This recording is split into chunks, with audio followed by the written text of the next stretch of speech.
All right, y'all, we give praise, esteem, and honor to Abba and Shamaim in the name of Yahushua HaMashiach.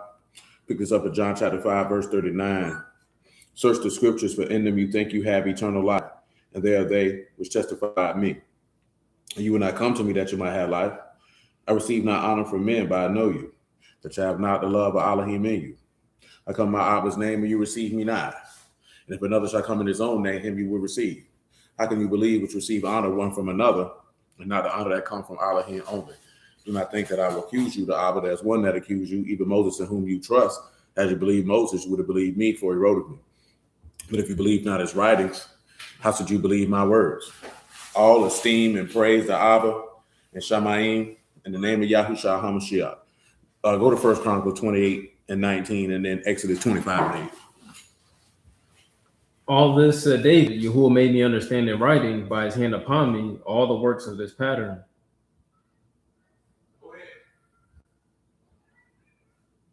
And Yahuah spake unto Moses, saying, Speak unto the children of Yasharah, that they bring me an offering of every man that giveth willingly with his heart.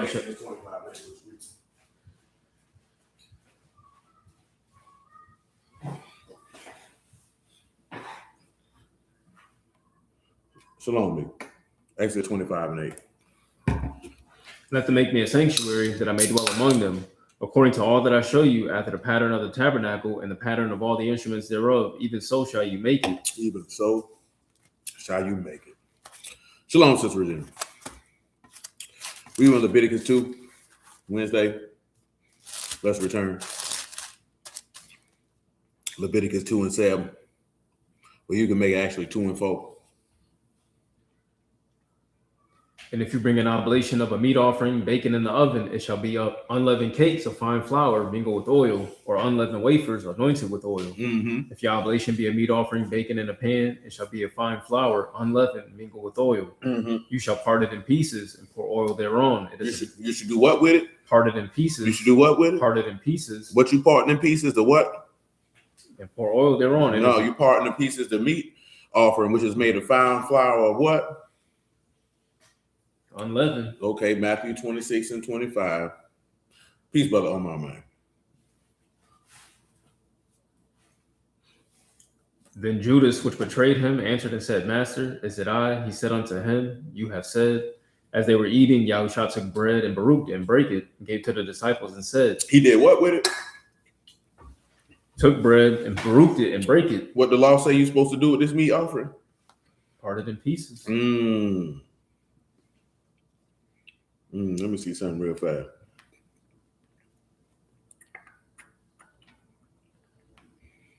Just to give y'all the word for pieces. Pieces stay right where you at. Path. Pay and tile.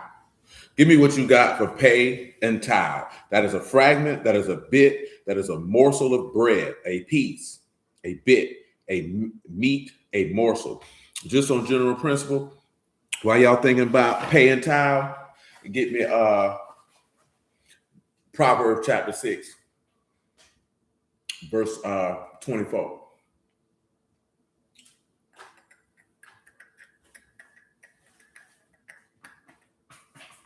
Said to keep you from the evil woman, from the flattery of the tongue. We'll make it 23, man.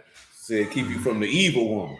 You say, for the commandment is a lamp. It's a lamp. The law is light. Light. Reproofs of instruction are the way of life. Mm-hmm. To keep you from the evil woman. Keep you from the who? From the evil woman. From the who? The evil woman. What about it? From the flattery of the tongue of a strange woman. Of a who woman? Of a strange woman.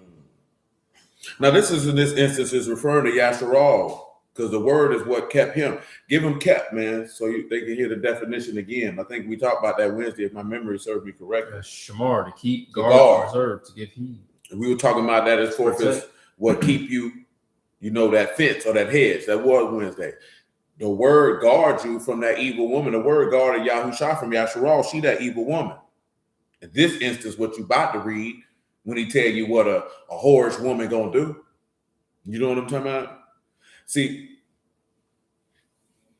I was just telling the little dog this here, man. Peace, brother Robert, man.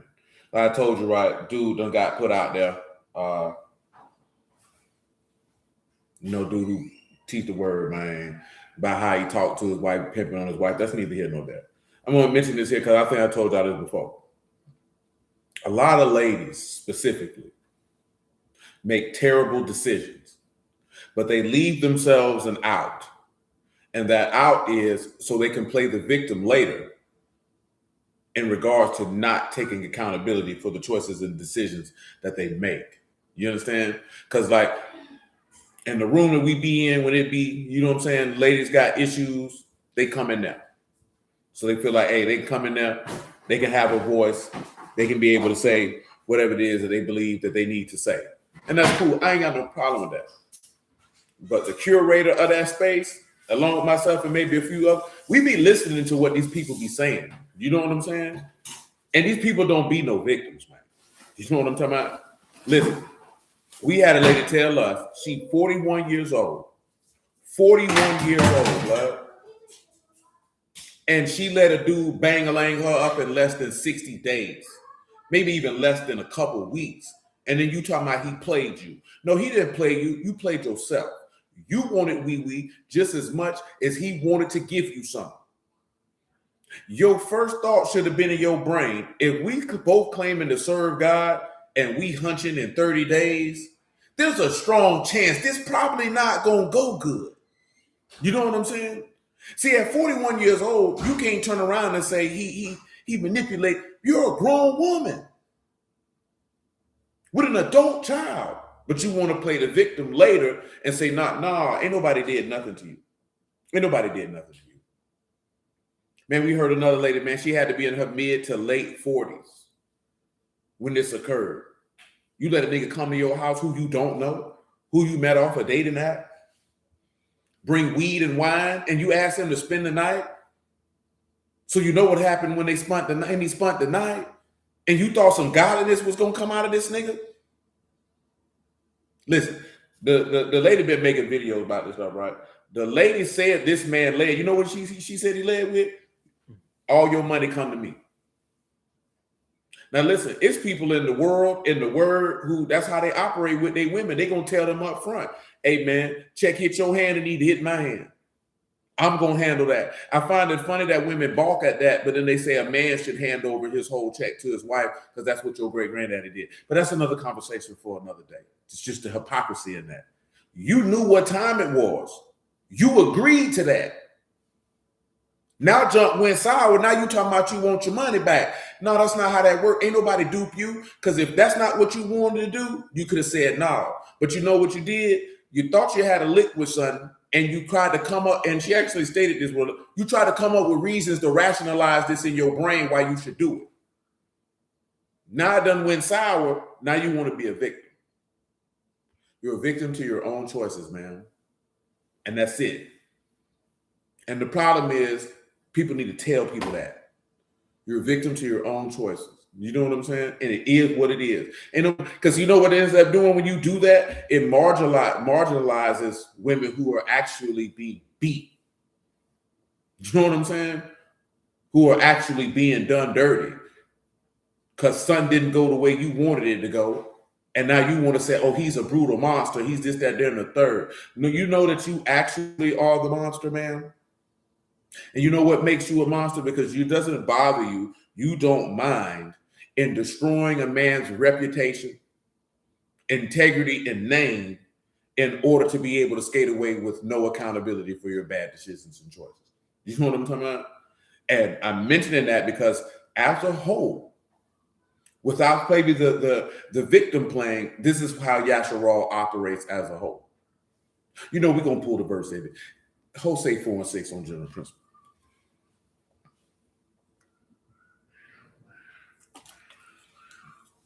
My people are destroyed for a lack of knowledge. Because you have rejected knowledge, I will also reject you, that you shall be no priest to me. No priest to me. When you have forgotten the law of your Elohim, I will also forget your children. I'm going to forget your children. As they were increased, so they sinned against me. Therefore will I change their esteem into shame. Shame. They eat up the sin of my people. They set their heart on their iniquity. It shall be like people, like priests. I will punish them for their ways and reward them their doings. For they shall eat and not have enough. They shall commit whoredom and shall not increase. They shall do what? They shall commit whoredom and shall not increase. What else? Because they have left off to take heed to Yahuah. To Yahuah. Whoredom and wine and new wine take away the heart. Take away the heart. My people asked counsel at their stocks, and their staff declared unto them, Mm-hmm. The wrong of whoredoms have caused them to err. And they have gone a whoring from under their Elohim. That's right.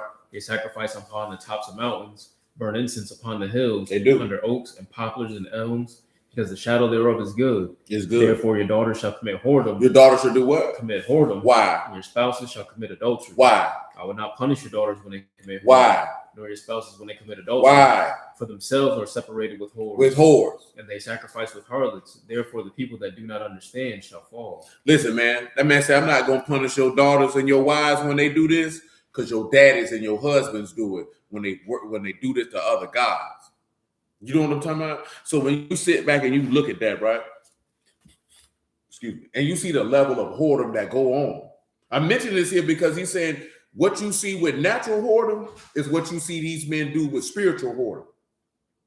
So when we talk about that commandment is to keep him from that woman, you can see that evil woman represents Yasharal, because this man said, hey, man, I'm not going to punish you for this. I'm not going to punish your daughters and your wives for being whores, because you live with one. And he say those that don't understand gonna fall. Give them fall by death. See if it's in the fall, man. See if you're gonna die a violent death. This is Labat. To throw down, to thrust out, to thrust away. I'm gonna get rid of you. I'm gonna cast you to the side. That means I'm gonna cut you off. Listen, man, and I'm mentioning this here because most of y'all know it, and most of y'all done seen it. The reality is you know, with some, especially in the tenor of the society that we live in now, you know, you can't say nothing about what women do, because you're gonna get labeled as something. That's if you care. See me myself, I don't care. You know what I'm talking about? Because I've been alive for almost 46 years, man, and I done seen some things. Listen, right? We just listened to this dude before I get everything set up about something that talking about, you know, the tape with whoever that lady is that 50 Cent got a baby with. You know what I'm saying? Now, it might be different from my generation simply because we didn't have cell phones. So a lot of ladies didn't get caught on tape. But y'all generation, man, with these camera phones and this, that, and the third, yeah, you just talking about, yeah, a lot of dudes probably got your old lady on tape doing all type of stuff. You know what I'm saying? And see, I know this here because, see, I ain't never been one, Shalom Jay, I ain't never been one to be on that old, you know, women wouldn't do that. Because, boy, I seen firsthand, boy, what they will do and what they won't do. And who they will do it with and who they won't do it with. So we don't live in a delusional reality. You know what I'm talking about? Because, nigga, I already know, boy, you're going to have to catch them young. And even then, when we were young, catching them young ain't even really mean nothing. Because they was already gone. But see, people don't be wanting to hear that because you want my son to wipe your little horse behind dog. You know what I'm talking about? That's what you want. That's what you want to happen. So you want him to believe that there's a reality out there that's really not there. You know what I'm talking about? And see, the thing is, it just as a people as a whole, ain't nobody gonna never get right if nobody acknowledge that there are subsections of people who behave like this so you can avoid them. So you can be able to tell them signs, nah, son, you don't want to fool with that. When you see this here, this is what this means. And see, that's what the word is supposed to do, is to keep you away from things of this nature. But see, we won't be wanting to do that because you want to put rose-colored glasses on and see things for what's not there. You know what I'm saying? Listen, right? I just heard this lady say, you know, something that we already know that a lot of ladies want to do when he at the finish line. Then they be shocked because they be like, who want to get with a man and build him? I don't know why they think that he building somebody, this man doing all the work. You ain't building nothing. You know what I'm saying? That's a part of the aspect to make yourself feel better about yourself if this nigga don't want to fool with you no more. You know what I'm saying? But that's another conversation for another day. And that man ain't gonna want you, because a lot of ladies don't be understanding this here. One, if the nigga is not already working towards something, the nigga not never gonna be nothing. Not because he's not gonna be something, because he's not showing you a pattern of consistent behavior that the potential for success in an endeavor is present. You know what I'm saying? Because you could apply yourself to an endeavor and never reach a level of success that you desire to reach. You know what I'm saying? Because the reality is everybody not gonna make it. Everybody not gonna win. See, that's another reality that people don't want to accept. Like when this man tell you many are called, few are chosen, you want to believe that everybody who called to the word has been chosen, even though he told you the opposite. Even though he told you, enter you in at the straight gate, and few there be that find it, you want to believe all these people gonna make it. Even though he told you that even though they try to enter in, they won't be able to do it. They won't be able to do it. And that comes down to a few internal things, but I digress. You know what I'm talking about? I mention this because a lady see a dude. Why if this man done put in all this here his whole entire life without you, what are he gonna choose you for? Because you waiting at the finish line feeling like, well, you done did all the work, you can come on in. Now I can see that if you in your 40s. You done had children and did that there in the third. I could understand why you wouldn't maybe want a reclamation project if you would. But why would that man do that? Because you ain't got enough sense to see. I see because you're not judging by character, you're judging by excitement. You know what I'm saying? I just seen some lady say, men are born, we giving them. This is what you judging by. This is why you keep getting dead dirty. Because you judging by fun, lack of boredom, sexual interest, and aesthetics. And that's fine if that's what you want to do. But that's how you end up picking a bum, picking a loser. Because you're going to disregard the character of consistency, discipline, structure, order, drive, hunger, integrity, honesty. You're going to disregard all of that. And you know why? Because it's not exciting. So you'd rather take this bum nigga over here and think that you can instill attributes that his daddy should have put in it. You know what I'm talking about? And it's not there. Now, when you look at that as a totality and you get away from just the male-female dynamic and you look at this in the totality of a spiritual dynamic, this is what people do in the word. You see this person has no faithfulness, no wisdom, no understanding, no hunger, no kafats, no nothing for the word of Yahuah, but you like him and you think you can put that in him. You think you can put that in him and you wonder why it goes sour. Because you stupid.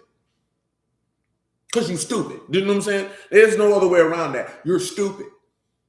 You lack an extreme amount of intelligence because you allow desire to overrule senses, common senses, godly senses. And that's how you end up sacrificing with whores. You understand what I'm telling you? But nevertheless, see, that's why us men can't get upset like those MGTOW and red pill. No, that's for sure. That's for sure. You know what I'm saying? Because we ain't on that. Because this is a thing, a reflection of human behavior as a whole. You looking at things from a selfish point of view of how can I benefit to the detriment of this other person, even to the detriment of yourself. You know what I'm saying? Mama just mentioned it's a lack of foresight. You not even paying attention to what is in front of you. Because you're only enamored by the sparkly things. You know what I'm talking about? That sparkly thing in this instance is the drive of desire. That's why you have to mute that. But nevertheless, come on, Steve.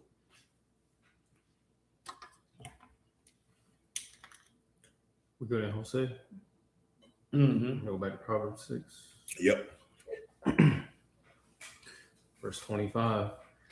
Lust not after her beauty in your heart. Don't do it. Neither let her take you with her eyelids. Don't do it. For by means of a whorish woman, He was a man brought to a piece of bread. Stop. By means of a whorish woman is a man brought to what? A piece of bread. What else he say? And the adulteress will hunt for the precious And life. she gonna hunt for the precious life. Give him peace. By definition. See if it's the same word that we just pulled out of Leviticus 2 and 6. Now this one is Kakar. This is a round district. Got environs of the Jordan Valley, a round loaf of bread, a round weight, talent of gold, silver, bronze, or iron. A round loaf of bread. Now, in this instance is what we're looking at, right? One piece. Ephesians 4 and 4 in general principle, and then read Leviticus 2 and 6 one more time. Read the definition of peace. Go back to Leviticus, and then go back to Matthew 26 and 25. One body, one ruach, even as you are called in one hope of your calling. One Lord, one faith, one immersion. One Elohim and Abba of all, who is above all and through all and in you all. That's right.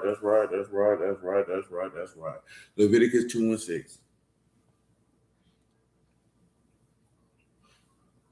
You shall part it in pieces and pour oil thereon. It is a meat offering. It's a what offering? A meat offering. Don't give him pieces by definition, man. This is path, a fragment, a bit, a morsel of bread, piece. Now, I asked y'all earlier. Now, more of you arrived when we first read it. That word path is pay and tithe. So what would you come up with to represent this word with the pay and the tithe? You know, pay is mouth, words, you know what I'm saying? Tithe, covenant, mark, signal. What you going to come up with when he say you got to take this meat offering that's of unleavened flour that you've mingled with oil and you got to part it into pieces. Read Matthew 26 and 25, man. And that you know that the word keep you from the evil woman, because an adulterous woman or whorish woman bring a man to a piece of bread and the adulteress hunt for the precious life. That round loaf been taken and broken into pieces and distributed, as he finna read. Matthew 26. Then Judas would betray the man and said, Master, is it I? He said unto him, You have said. Thou said. And as they were eating, Yahuah took bread. What he took? He took what? Took bread. Took that loaf, huh? That adulterous woman brought him to? Hold on, let's see if she's an adulterous woman, if you would. So people can fully understand why we read Jose Folk in the first place. Because, you know, it's always people of low-grade intelligence who think everything is about a natural going back and forth of man and women. The reality with me, man, I see life for what it is. I can see stuff that men do that is ugly. I can see stuff that women do that is ugly. The difference is I'm going to say it because I've seen it. You know what I'm saying? I didn't tell them dog the other day, right? I've seen men mess with punks to get weight. Still be out here in these women face. Whole time, he willing to compromise himself for the opportunity. Show on, brother Marcus, man. For some money, man. You know what I'm saying? Because I told you, man, I've seen people do all type of dishonorable things. The difference is I'm not going to fool with you after you do it. You know what I'm saying? And you got to give people the game. You can't be living your life with your head in the sand like a doggone turkey, man, because you don't want to say what's going on. Same way we talked about a couple of weeks ago. Black folks, you can't say nothing bad about your mama. If your mama was trash, your mama was trash. You've been socialized to be like, your daddy is a terrible, horrible person. Your mama could be the most rotten, indignant, malignant, destructive, and malicious person you have ever seen in your entire life. And you going to walk around here and act like she was the greatest woman ever. And you know that's not the case. And you feel like you can't say that because you can't say nothing about mama. You can't say nothing about grandmama. Man, if she's a horse, rotten, dirty, maggot woman, that she is who she is. You know what I'm saying? And you actually are not going to be able to become who you desire to become and be made whole until you accept the reality of the fact that she is who she is. Instead of who you wish she would have been or who you wish she could be right now. She ain't never going to be that because she ain't never showed you she was that. You have to accept it and move on with your life. You know what I'm saying? I told you, I got a homegirl got no contact with her mom. I know I've seen a few people that do that. No contact. I don't talk to you. I don't come to see you. I don't fool with you. That don't mean you walk around talking bad about it to any and everybody you see. You know what I'm talking about? But you understand what caliber of person this is. And you don't make an excuse for that because that's your mama. And a lot of people do that. And you wonder why you can't get right. Because you want to take those few moments where you felt great in being with her presence to try to make that the totality of your life with this person. And you know it's a lie. And because you won't accept that reality and become whole with that reality so you can move past that reality, that stuff bleed out on everybody you come across. Say no contact at all. She told my sister she misses me and asked about me. I felt something tug at me, but I'm saying no contact. And I understand. I can't tell you not to go no contact with your people. That's something you got to determine on your own because you know what they did or didn't do. And you have to be careful with people. Now, I told you this before. If it ain't that serious, you know, you need to go get that right with your people. But some stuff is like, oh no. You know what I'm talking about? And y'all know what I'm talking about. I ain't talking about y'all had a disagreement. Y'all don't see eye to eye about something. I'm talking about, nah, man. This here ain't what it do. You know what I'm talking about? This here ain't what it do. We talking about extremes. We talking about malignant conduct. I couldn't tell you in good conscience. Yeah, go fool with your people, man. I'm talking about stuff you've endured for years. No, I can't tell you to do that. Because I would do it. You know what I'm saying? So I wouldn't tell you to do it, knowing full well I wouldn't do it. But if it's something that ain't that serious, y'all had a disagreement, a misunderstanding, you ain't seeing eye to eye, man, go handle that with your people, bro. That junk ain't that serious. You know what I'm saying?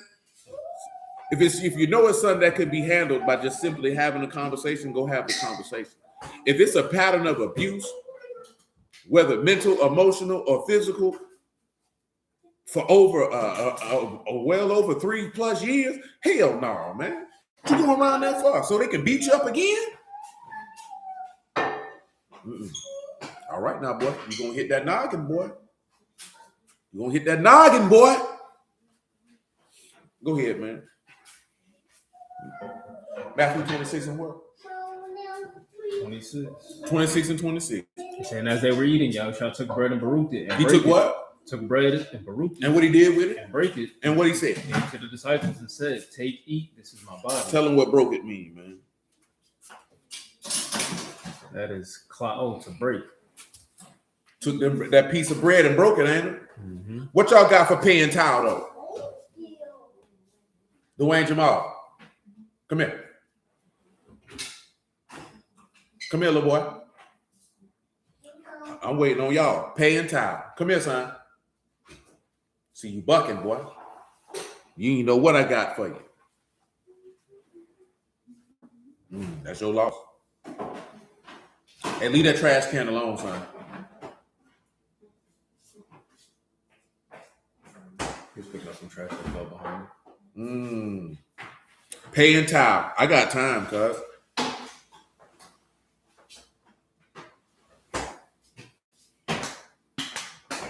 Come here, my boy.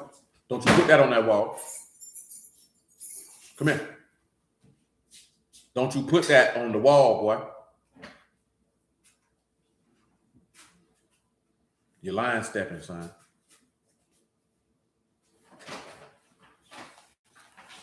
Salon, I said, I have a friend, she has a question. She's married to her husband, and he will go behind her back and take money out of her account. He's a gambling man. Oh, my Lord. My God, today. Say they've been together for how long? They cut off. He must be typing something else. Shoot. That's a hard one. That would be come up, at least did she know he was gambling before she married him? Say over 5 years, she want to know what's your thought. My thought, shoot. One, I need to know, did you know he was gambling before you married him? Because if you knew he was a gambler before you married him, of course, you probably wouldn't think, oh, he would never do that. But that might be a strong sign that this person is irresponsible. You know what I'm saying? This person is irresponsible. And something like that can occur. I would say the only thing you could do with something like that is you need to have a conversation with him because it sounds like he needs some help. You know what I'm saying? But once you start going in people's accounts, siphoning off money so you can go gamble, he got a problem. And I ain't talking about just saying he got a problem. Like, that's a real deal problem. That means there's a chemical release of dopamine in his brain that he get for when he lose money to try to win it back. You know what I'm saying? Because it sounds like he needs to stop gambling before he lose everything. That's what it sounds like. Yeah, you might want to have a conversation, real deal conversations with him. Do you know what I'm saying? Because, yeah, that's ugly. Because that's going to cause stress and strain. And eventually, that junk can go a multitude of different ways. I don't know him, so I can't say how he will respond to certain things or not. But I can say on your side, if an individual doing something like that, you either going to start having resentment and explode, or you just going to leave, or y'all going to be homeless. You know what I'm saying? Living in a van down by the river. That's about it. But yeah, you need to have a conversation with him, though. Sound like he need to get some help. He got a gambling problem. Or a gambling addiction, I should say. He addicted to the dopamine release. I was just seeing a video. I don't know who do. one of them light-skinned dude who streamed with that DDT dude, and he was talking about them gambling. And he was like, I won 50 racks, and I don't really feel too much of nothing. He was like, you addicted to the dopamine. You lose that money, and you like this here, right? Yeah, you know what I'm saying? And that's probably what it is with him. He addicted to that dopamine he get, that thrill he get from winning. And then when he loses, the thrill he get from trying to win it back. But taken from you is not the play. You know what I'm saying? And this is what I mean. I don't know if he in the word or not, but nonetheless, it say, he that ruleth amongst men must be just. That's not a righteous thing to do. You know what I'm saying? In totality, word-wise, does he have is anything? No, ain't nothing biblical about it, because gambling ain't even in the text. That's just dealing with just dealings. See, sometimes you have to get away from what the actual thing is and look at it. Is that a just dealing? Is it a just dealing to go behind your back and take money out of your account? No, it's not. Word wise, does he have the authority to be like, I can go in there and get it because I'm your husband? I mean, he can, but how he going about it is unrighteous though, because he just taking it. You know what I'm saying? My God, today. Yeah, he just taking it. You know what I'm saying? So that's not righteous. You know what I'm saying? So the best thing about it is, if you got an issue with it and you know about it, you need to go have a conversation with him, and it just needs to be respectful, and that's it. Because he's got a problem. You know what I'm saying? He's got a problem. Because in ancient times, there's nothing in the text that speaks about nobody gambling. You know what I'm saying? Ain't nothing like that in there. So you just have to look at that righteously. Man's supposed to. This is again if he hold to the word, because if he don't hold to the word, nothing I'm saying about the word matters anyway. You know what I'm saying? But he don't hold to it. That's not a standard that we can judge him by. Now you can look at that standard if you hold to it. Is this just or unjust? Is this holy or unholy? Is this godly or ungodly? You know what I'm saying? But the one thing that you cannot do, whether man or woman, is try to impose a covenantal standard on a person who has not yielded and submitted to said covenant, because those standards mean nothing to them. You know what I'm saying? Because I tell people that when they be talking about people who ain't in the word, not to somebody who they married to, like, why are you trying to impose a standard on people who they not under that covenant? That means nothing to them. I think we read that verse last week. Those that die without the law will perish without the law. They don't care what this book say. You know what I'm saying? Now, if you in it and your spouse is not, you bound to that covenantal standard, and you have to hold to it, because that's the covenant that you agreed to. Because you have to answer to the deity of the covenant that you agreed to. So, and I'm mentioning that because if he's not in the word, I wouldn't recommend you coming at him with word or anything remotely close to that, if that's not something that he's already yielded to. That's going to go sour. I can tell you that right now. That's going to go sour. That's going to go sour. You know what I'm saying? And not because you a woman. It's going to go sour because whether man or woman, if that person ain't in the word and you trying to correct and or condemn them with word, well, they're going to reject that. Because the first thing they're going to say, that's what you do. I don't do that. You know what I'm saying? So, I wouldn't recommend doing that if he ain't in the word. I definitely would. Because that's going to go bad. What we need to read? Because, word-wise, we're not going to tell nobody to leave their spouse unless they beating on you. Because if they beating on you, you need to leave. You know what I'm saying? And you need to call the police. Let me reiterate that now, just for any of y'all who might be misunderstood, mistaken, or unaware. If your wife or your husband is putting hands on you, don't call me. Don't text me. Call the police. Because I don't know what you expect for me to do. You know what I'm saying? Like, straight him down. That nigga need to go to jail.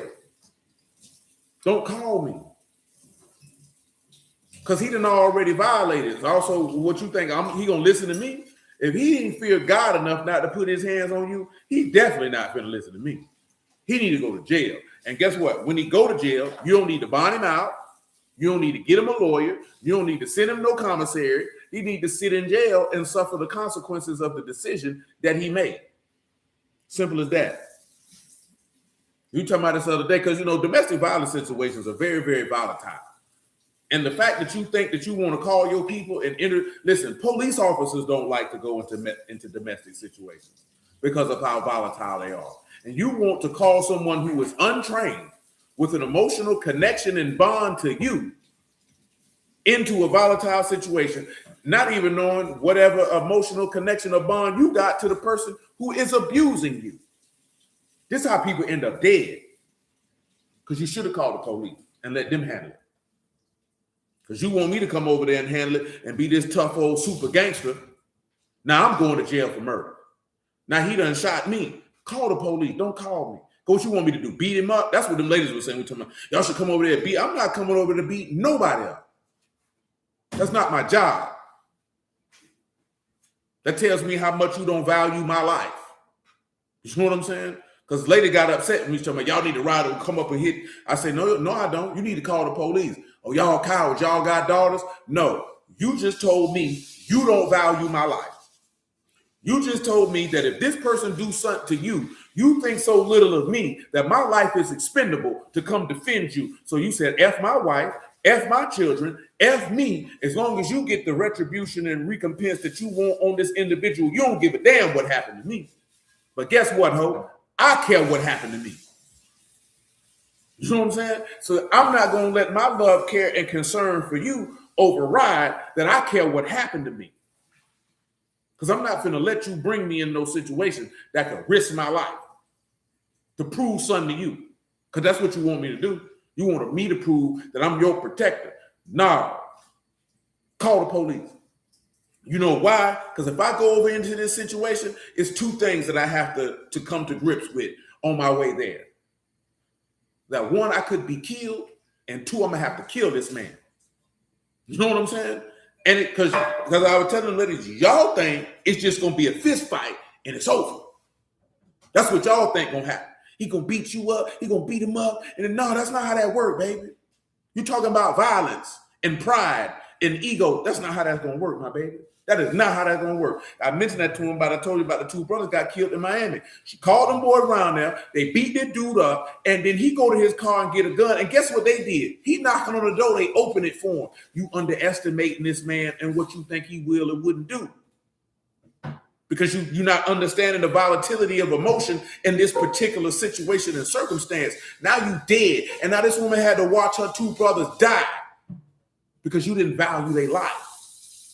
Because you didn't care about putting them in a situation like this. So I got to care about it. You need to call the police. Because you called me up for them. Did you call the police? No. What you calling me for then? Yeah, what you calling me for then? So you want me to go to jail, huh? See, y'all hear that and be like this here. And when you think that, oh, you niggas cowards, you scared, you telling me you don't care about me. You don't care about me. You get on this jump, these people get around here, you talk about toxic masculinity, machismo, and all this other type of stuff until it's something that you want me to do for you. Then you want me to be this, that, there, and the third and say, what if I go around there now I got to kill this man? Now I got to go to prison for the rest of my life. You ain't going to send me no money while I'm in that hole. You ain't going to do none of that. And guess what you probably going to do? Go mess with another nigga, do the same thing while I'm doing these 30, 40 years on your behalf, man. No, I'm not going out like that. Say just like a few years ago in New York at McDonald's when that woman and the son got in that altercation and the son got shot. Yeah, man. Ain't going on no dummy mission. The book tell you to try to avoid things of this nature. You know what I'm saying? Not run all into it. That's what one of them say. What's up with the Simeon and Levi? Come on, man. Them boys came through and did that because they defiled their sister, man. You know what I'm talking about? And guess what? This ain't ancient antiquity, man. You go do something like that, you going to prison. You going to prison. And boys had to do it when the men was down bad. Yeah, and the men did that when these men were circumcised, healing from that. Think two men could take out a whole town? But you do that in 2026 where you going to prison. Don't nobody care nothing about it. I just did what Simeon and Levi did. Well, go ahead and do this time I'm finna give you. Can't be that simple. Can't be that simple, man. Can't be that simple, man. Indeed. But to get back to what I was telling you, sister, hey, if he ain't in no word, don't talk to that man about no word. But you should talk to this man about, hey, like you think you might have a gambling problem? Because I'm aware that you've been going into my account, taking money out of it. What's up with that? Do you understand the type of financial strain and impotence that you could put on the family? I'm not here to ridicule you, belittle you, or anything. I am concerned. See, now you have to ask yourself, do you concerned about the money being gone, or are you concerned about him as an individual? Because if you're concerned about the money being gone, that conversation gonna go sour because the money is the only thing that you care about. If you care about him as an individual, then of course there'll be some level of love and compassion that be communicated with your words, because I have a concern for your well-being because clearly you have a problem. You know what I'm saying? See, some people get focused on the money. I'll be honest with you. You can always make some money back. I know you might not appreciate somebody taking it, obviously. You know what I'm saying? Now, I'm a different type of individual. I don't care nothing about that stuff because once it's gone, it's gone. You know what I'm saying? So, if it's somebody I don't fool with, I know I can just cut them off. You know what I'm saying? But this your husband. So, you can't just cut them off. You know what I'm saying? So, you have to definitely move with that delicately and with wisdom. You know what I'm talking about? And preferably, he go get some help. Because, yeah, once you go to stealing money, you got a problem. Yeah, you got a problem. Come on, Zilla. Where we at here? We go with Matthew 26. Yeah. There ain't nobody gave me nothing with pay and tithe. So, obviously, it's the words of the covenant. You know what I'm saying? When you take that bread and he broke that into pieces, let me show you why I say that. John 17. What do you want? He wants what?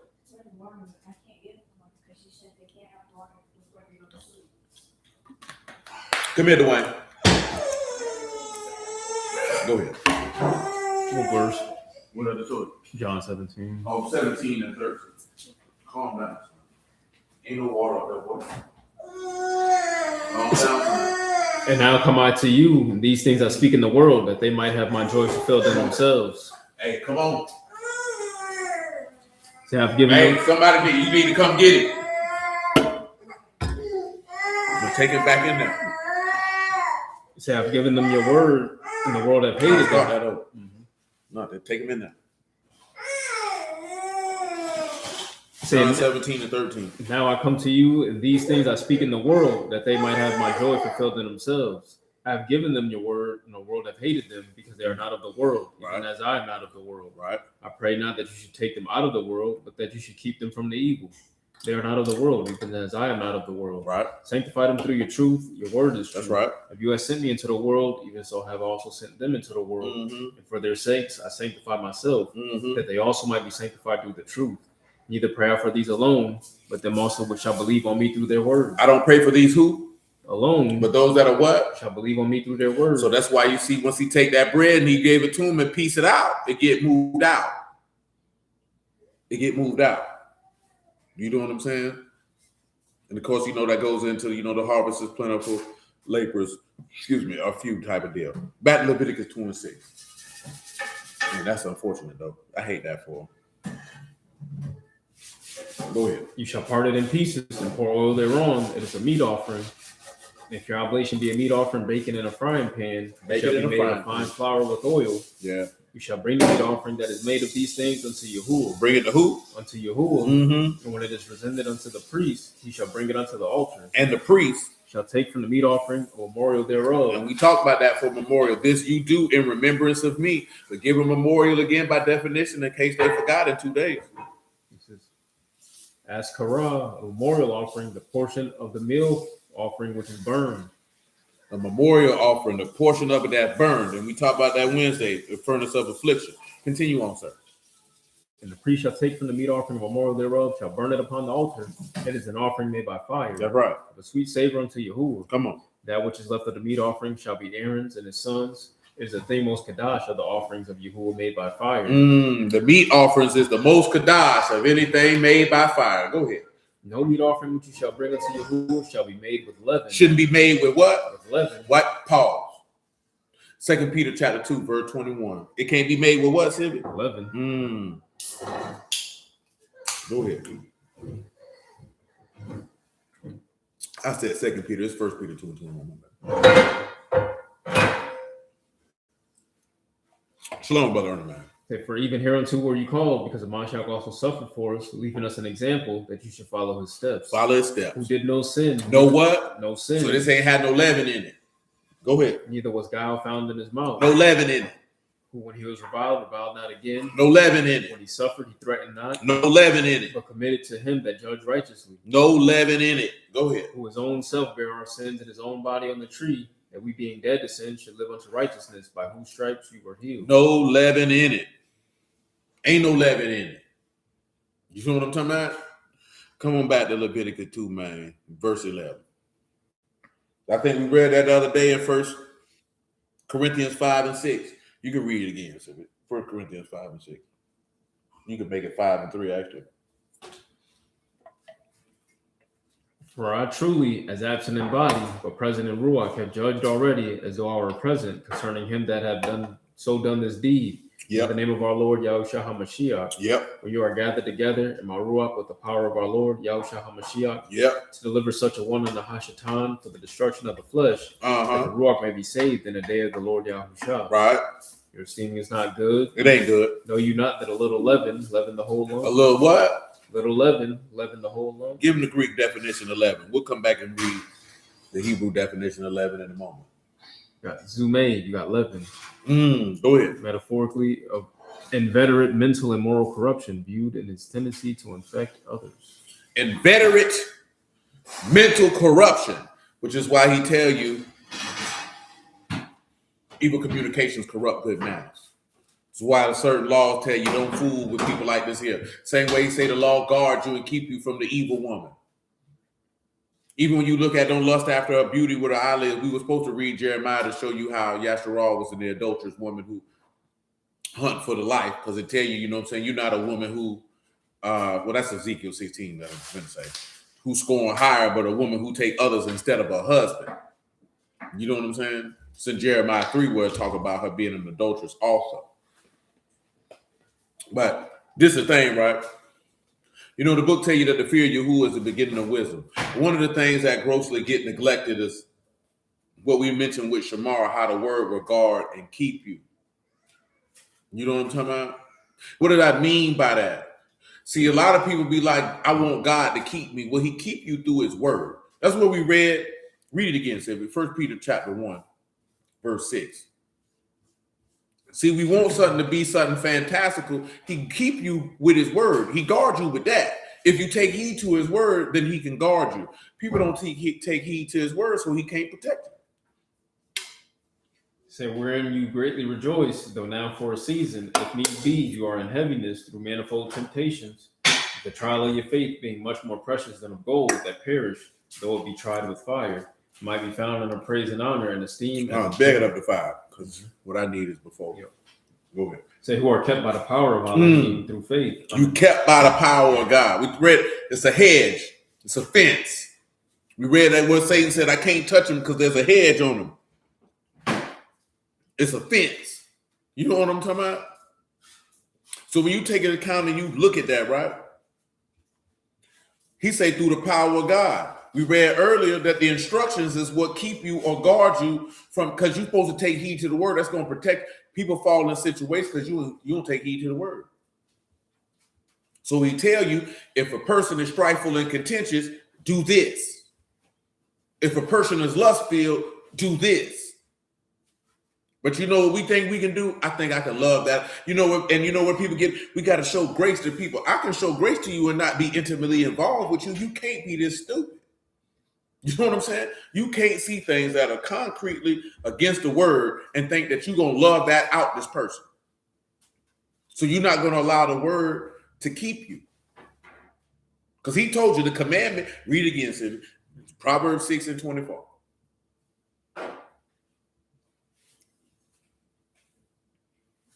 So for the commandment is a lamp, the law is light, and the reproofs of instruction are the way of life. Tell him what reproofs is, man. He said the reproofs of Musar is the Darak of Yokai, man. Toka'ah, that is rebuke, correction, reproof, punishment, chastisement. Chastisement or correction. Just see, make sure Musar is instruction there.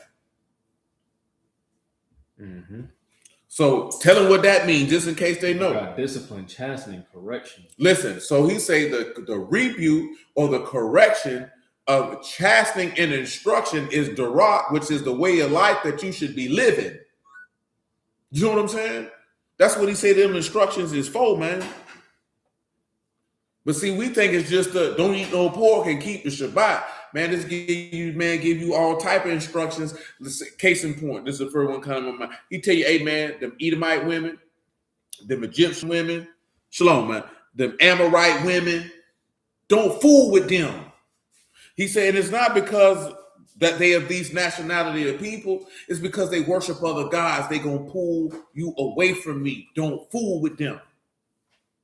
You know what I'm saying? So if you take heed to that, that's what's going to guard you or protect you from that type of person. So no matter what flattery they come with, because you're going to already know what listen, man. Man, when we used to be out here hustling, man, you know I ain't care nothing about what no woman said to me, man. You know what I'm saying? I wouldn't care how handsome you told me I was, because if you see we out here getting to some money, or you see we riding in a particular type of vehicle, man, that don't mean nothing to me, man, because you told me I was this, that, there, and the third. Shalom, Brother Shaul. Same way I came to word to do like this here, this nigga shit, I don't care about no flat. That junk don't mean nothing to me. You know what I'm saying? You know how a lot of dudes get got? Because you don't believe you handsome, and because a slew-footed whore tell you handsome, now you don't, man, this woman finna kill you. Boy, she finna take you down. Because you thinking with your small head, you gonna let this woman gonna destroy you, boy, because you think she look good, she got a nice frame. Boy, I don't care about none of that. I ain't moved by none of that. You know what I'm saying? Because you understand the principles of what it is that you live by. Like I mentioned, I don't think, now see, I don't know if that lady who was saying the dude asked her to give her all her bread was in the word a full time. But I can say this is what I have observed. If a woman be fresh in the word and she sees certain dudes and she believe, oh, he a teacher, he got some status, that's what you enamored by. So you ain't even took the time to actually learn some word to develop any type of foundation on Yahushua himself. So you're going to get enamored by cult of personality. You know what I'm talking about? And then getting enamored by that cult of personality, this nigga finna show you out to be a whole goof. You know what I'm talking about? Because dudes be playing on that. This is something I seen long before I even thought about some Bible. Dudes know women are enamored with status and power and influence. Dudes know this. This is why a lot of niggas want to be in those positions, because they don't really have to do much. Because you're going to come to him, he ain't got to go to you. And it's like when some ladies get in the word, man, it's like you suspend all intelligence. Just suspend it. I'm going to just put this to the side. This woman say the first time she kicked it with him, this man was calling women all type of bitches and hoes. And you thought, well, then, you know, maybe he just really talked like that. Nigga, is you dumb? You dumb? And you really believe God's son, a nigga who gonna talk to you like that? Come on, man. You know what I'm saying? And you know what some of these niggas tell you? You simping. Come on, bro. You can't simp for God, stupid. There's a certain way you're supposed to behave yourself, dummy. Yeah, that sound godly. You's a stupid Mitch. That's what you gonna call your wife, cuz? That's what you gonna call her. This is what the nigga said. If I hate you, my children gonna suffer. You really believe God with this nigga? That's why I say you're stupid. You know what I'm saying? You're stupid. Because you can see it, but you're going to disregard it. And you know why you're going to disregard it? Because you ain't want God either. Because anybody who wanted God wouldn't even deal with somebody who had the unmitigated gall to curse them out the first time you kicked it with them. This woman talking about love bombing and all that stuff. You wouldn't. See, that's the problem. That's why I tell you, you come in the word, man, you don't need to be worried about marrying nobody, man. Unless you came in the word with somebody. If you came in here dolo, man, that first year, you don't need to be worried about nobody. That's man or woman. Then you know why you worry about it? The two reasons: your loins, or you don't want to be by yourself. You know what I'm saying? But how you gonna be by yourself if you're with the Lord? I ain't talking about the God is my husband, goofy junk. Some of these people be out here talking about, man. You're walking with the Lord, man. You need to learn to get strengthened with Him, so you don't fall for goofy stuff like that. You know what I'm saying? You fall for stuff like that because you're stupid. And when I say you stupid, I ain't gonna say you're stupid because you're ignorant, you're inexperienced, you're green, you're lame to the game. Because there's vultures out here, man. The biggest mistake that people make in the word, man, is everybody in it righteous. That's the biggest mistake you make. Can't make that mistake. That don't mean you go in and think everybody wicked. You know what we read the other day? Don't think of people above that which is written. You don't think above this person other than who they show you they are. But how you gonna know who they are if you worry about just trying to be with them? You don't even know God yet. I used to tell you, man, I used to hear brothers say that there's too many single brothers in this word. Bro, why are you trying to get people married, bro? Then they turn around and say this here, why the marriages be so bad in Israel? Because these people don't even know each other for real, man. She ain't really like him, he ain't really like her. She saw him for who she wanted him to be versus who he was, and vice versa. You think something good gonna come from that because you niggas horny? You mean to tell me you ain't got no control over your libido, man? You gonna say you gonna come from the world to the word and you still rule by the throbbing impulses of your loins? You ain't even had enough sense on the natural side of things that the throbbing impulses of your loins cause bad outcomes in your natural life, and you think it's gonna be better, you come in the word and do it? Or it's gonna work out better for me. Now it's godly people over here. You stupid. You stupid. And see, then people feel like you shouldn't say that about people. No, you stupid. That's what your daddy should have told you. That's the problem. Nobody in your family told you that's stupid, son. Don't do that. You're an idiot if you do that. I didn't rape, bam, right on the backside of your head, man. What's wrong with you, boy? You look your daughter, see, a lot of y'all, you don't even want to hurt your daughter's feelings. Baby, if you do that, you're stupid. Now, see, you know why I talk like this here? This is why people don't come tell me nothing, because they know I'm going to tell you. You know you're stupid, right? You know that's a very stupid thing. I'm talking about if it's egregiously stupid. Now, see, we're going to tell you, I wouldn't do that if I was you. But if it's egregiously stupid, you know that sounds dumb, right? Why would you do that?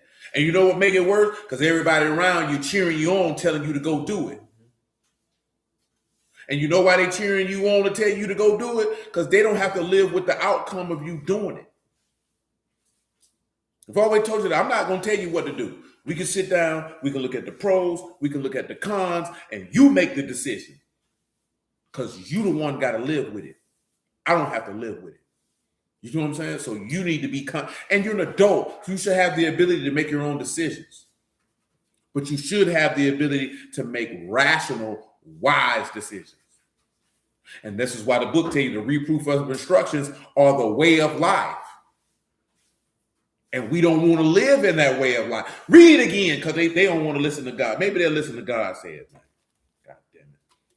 For the commandment is a lamp, the law is light, and reproofs of instructions are the way of life. And what they do? Keep you from the evil woman. Keep you, guard you from that disagreeable woman. From the flattery of the tongue of a strange woman. From the flattery. Tell them what flattery means, because that's how a lot of y'all get got. Listen here, baby. You shouldn't be enamored because a nigga tell you he pretty. These niggas tell anybody I've seen men tell a beluga whale, this woman was 400 pounds. She had 3 stomachs.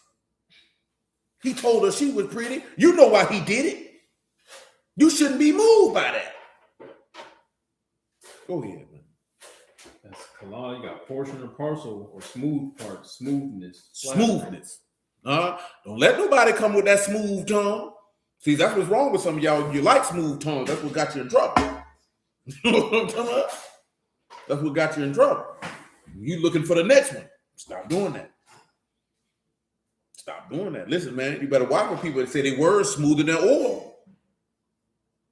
They're trying to talk you up out of something. But listen, people get moved by the flattery of the tongue because 1, you seeking outside validation. You know what I'm saying? 2, you got low self-esteem. 3, you got a poor self-view. For you have no self-respect. So when somebody come with all of these things, now there could be a reason why those things are a case. You have to deal with that. See, when you don't deal with that, that's what you got going on. That's why individual. Because see, that's what I told them. Like, man, you hear some of these women, man, that be coming in here telling these stories, and I'll be like, it seems like these dudes are looking for a certain type of person. Because I knew the chicks that I knew who was in these streets, man, you know what I'm saying, macking and cracking on dudes, man, they were looking for a certain type of dude. Dude don't really get a lot of female attention. You know what I'm saying? Dude don't really get a lot of yams. And then they could seize that, oh, he like me, she finna juice him. You understand? She finna juice him. Because she already know what he is going to do and what he ain't going to do based off of where he's at internally. You understand? So when you sit back and you look at people who in the word, I think a lot of these dudes be looking for that, because I think in general, a lot of them really don't care about you. You understand what I'm saying? They care about what they can get out of you. And you have to move and pay attention to that. That doesn't mean you just walk around thinking everybody just gonna do you dirty, but you have to be, can't be eyes wide shut, if you would. You have to be paying attention. Because he already told, what do he say all the time? I've told you before. I've told you before. I mean, he done gave you the game. What more you want him to do? You know what people expect God to do? Come down here and stop you himself. You want some supernatural experience to stop you from being an idiot, instead of taking heed to the word, and that would stop you from being an idiot. You see how easy that is? But see, that sounds too simple now, don't it? What you mean I gotta listen and don't do it? Why he won't stop me? Then you gotta ask yourself, why would he need to stop you? Because Madar was trying to explain that passage in Luke 16, and he didn't do it right yesterday. They were talking about, having to go through somebody. But, remember what the rich man said in the parable with Lazarus and the rich man in Abraham's bosom? He said, hey, man, somebody go to my brother them house. Tell a man not to come here. And what did Abraham tell him? Man, they got Moses and the prophets, man. Let them hear them. He said, no, man, somebody need to go. He said, man, if they won't hear their book, they ain't going to read it for them. See, if it bump it, let them hear it off the page, man. See, this is how stuff keeping people when we want to hit it. Luke 16, man, probably about verse what? Let me see. I can't remember. It's at the end of it, though. We ain't got to read the whole paragraph. Just straight to the point of what we desire. Hold on, I'm almost there. Let's start. We're talking about his brothers, verse 28. I was going to say 27, but I couldn't remember how many verses it was, man. Yeah, 25 is fine. This is Luke chapter 16, man, verse 25.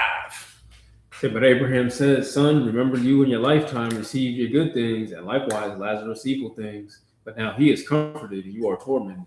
Besides all this, between us and you, there is a great gulf fixed, so that they which would pass from hence to you cannot, neither can they pass to us. They would come from thence. Right. Then he said, I pray you therefore, Father, that you would send him to my father's house. To my father's house. For I have 5 brethren, that you may testify unto them, lest they also come into this place of torment. What happened? Abraham said unto him, No. They have Moses and the prophets. Let them hear them. What else? And he said, no, Father Abraham, but if one went unto them from the dead, they will repent. They will what? They will repent. What Abraham told him. He said unto him, if they hear not Moses and the prophets, neither will they be persuaded, though one rose from the dead. He said, man, if they won't hear the word, man, somebody coming from the dead ain't gonna change their mind. Because you got the word to keep you and guard you. If the word ain't gonna do it, ain't nothing gonna do it. People don't be wanting to hear that though. You feel like that what people say, man, God should take the taste of cigarettes out my mouth. You got to take the taste of cigarettes out your own mouth. I got a lustful spirit. God, take this. No, man. Take heed to the word and it'll take itself off of you. This man ain't sitting in heaven talking about, I'm going to take this spirit off of them. And this, because ain't no spirit on you. Unless you're talking about the spirit of your mind, the ruach of your mind, you got in your mind that you desire certain things. Take that out your mind and you won't do it. Replace that with the word and it'll go away. But see, you still trying to, you ain't made you a new heart, a new spirit, so you're going to have an issue.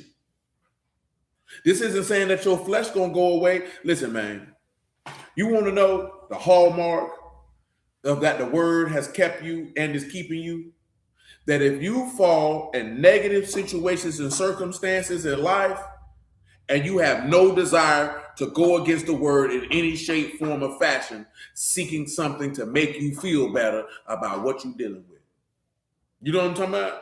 Like I'm talking about dead real, man. Because you know, sometimes when people deal with certain things, you fall into negative habits. You might start to even have certain negative thoughts. Your soul, as David said in Psalms, your soul might even refuse to be comforted. Nevertheless, the word of Yahuah will reign supreme because it's in your heart and you dwell in it and it dwell in you, and it's going to keep you from doing anything contrary to it. This goes to what we were talking about the other day. We'll read again, 1 John 5:17. But see, if you start dealing with some negative situations, you'll be like, well, I'm finna go holler at this hoe, man. I'm finna go drink this or smoke that. I'm gonna go, you know what I'm talking about? You start spazzing on your people. You start spazzing on your churn. But that word ain't in you keeping you blood. That's why you're doing all that. You know what I'm talking about? Come on with it, blood. All unrighteousness is sin. That's right. There's a sin not unto death. Come on. We know that whosoever is born of Elohim sin not. Sin not. But he that is begotten of Elohim keep himself. He do what? Keep himself. That means he guard himself. How does he guard himself? With the word. How do we know that? Because 1 John 3:8 say what? 3:9, excuse me. He that is born of Elohim do not sin. He cannot sin. Why? I said because his seed remain in him. And the seed is the word of God. That's how he keep himself. He keep himself by adherence to the word. And that's how God keep you in this life. He gonna guard you and protect you with his word. All you got to do is lay it up in your heart. Let it die so you can take root downward to bear fruit upward. It's that simple.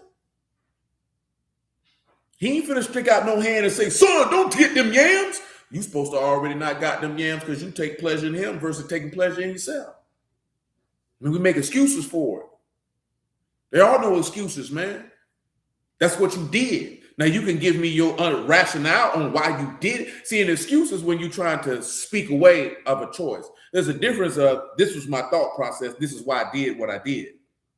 That's not an excuse. You explain it to me why you did it. See, sometimes you stopping people because you thinking an excuse. They're trying to explain to you their thought process. You too proudful and arrogant. So, shalom, J man, to sit back and be like, okay, they're explaining to me why they thought like this. Now, the way that they thought like this, now I can be able to give the proper wisdom so they can think differently and not make that choice the next time they face with that. But you know why we don't never do that, man? Because you don't care about people. So you looking for the aspect of how you can say you wrong, you wrong, you wrong. I don't want to hear them. You should be able to know when somebody is explaining to you their mindset and when they're just making excuses. If this is how I thought about it, you know, I thought this was the best way to go, so I did this. But they don't be can though. Come on. Oh, you good, blood. You good. Where we at with it, blood? Go with Proverbs. Now come back to read it again. 6:24. Just one more time. Read it again. For the commandment is a lamp, the law is light, reproofs of instruction are the way of life. To keep you from what? The evil woman. And what else? From the flattery of the tongue of the and what else? Lust not after her and beauty in your heart. And what else? Neither let her take you with her eyelids. Why? For by means of a whorish woman is a man brought to a piece of bread. And the adulteress will hunt for the precious life. And that's why we talk about that, because if you got to take this unleavened bread and break it into pieces, and that's representative of him taking his body and giving it to the apostles, and the apostles go out and spread that word because his flesh is meat indeed. And whosoever eat his flesh live by him, then that's how that word would be in you to keep you. So you wouldn't fall victim to the flattery of the tongue of the wicked. Because in this instance, that strange woman is Yasharal. Because he came into his own received him not. She's the adulterous woman who hunted for his life. It wasn't the Romans. It was his wife who hunted for his life. Brought him to that one loaf of bread, which was broken into pieces. And it ain't had no leaven in it, because he ain't had no sin in it. Again, we just going through the law, looking at these sacrifices again. We ain't did it in a while. I'm glad we praise you, who we even got stirred in that direction on Sunday anyway. And we still got other elements of the temple to intertwine in. But read Hosea 12 and 10 on the how. This is why we doing it, just in case you didn't know. Just in case you was confused. I have also spoken by the prophets. Spoken by who? By the prophets. Was Moses a prophet? Mm-hmm. I think we can read that in number 12, but we ain't gonna read it right now though. Go ahead. And I have multiplied visions and used similitudes by the ministry of the prophets. He used similitudes, man. Listen, you think all this stuff in here about sacrifices is in there because he care about bulls and goats, man? You think that's why that's in there, man? That man don't care about none of that. We done read too many verses about that, Sivy. He don't care nothing about none of that. We ain't got to rehash that. But he said you need to make a covenant with him by what, Sivy? You need to slaughter something. You need to slaughter your lust. You need to slaughter your pride. You need to slaughter your own will. You need to slaughter all of that. If you offer yourself as a living sacrifice, that means, hey, man, he said, I die daily. He told you to take up your stake daily and follow him. That means you mortify your members every day. You mortify your members every day. Dying daily don't be, people tell you, I repent daily. He didn't tell you to repent daily. If you repent daily, you're wicked as hell. What you turning from every day for? You supposed to be born of God. You ain't supposed to be turning from nothing every day. Nowhere in this book do it tell you to repent daily. People take that verse where Paul mentioned, I die daily. And you turn it into repent daily. He didn't say that. Let's go ahead and get it, Sylvia. But you can read them Luke 9 and 23 on general principle, though. We read the one the Lord told you. Since we talking about sacrifice, let's talk about it then. That's what Trick Williams said. Let's talk about it. You know who that is? And he said to all, if any man will come after me, let him deny himself and take up his stake daily and follow me. If any man come after me, let him do what? Deny himself. Let him do what? Deny himself. And do what? Take up his stake daily. And take his stake up how many times? Daily. Every now and then. Daily. And do what? Follow me. Tell him what deny mean in Greek. This boy came in here and said the Holy Ghost is Satan. Hell no. This is aphroneome. This is to deny, to affirm that one has no acquaintance or connection with someone, to forget oneself, to lose sight of oneself and one's own interests. To forget oneself and lose sight of one's own interest. Psalms 101 and 4.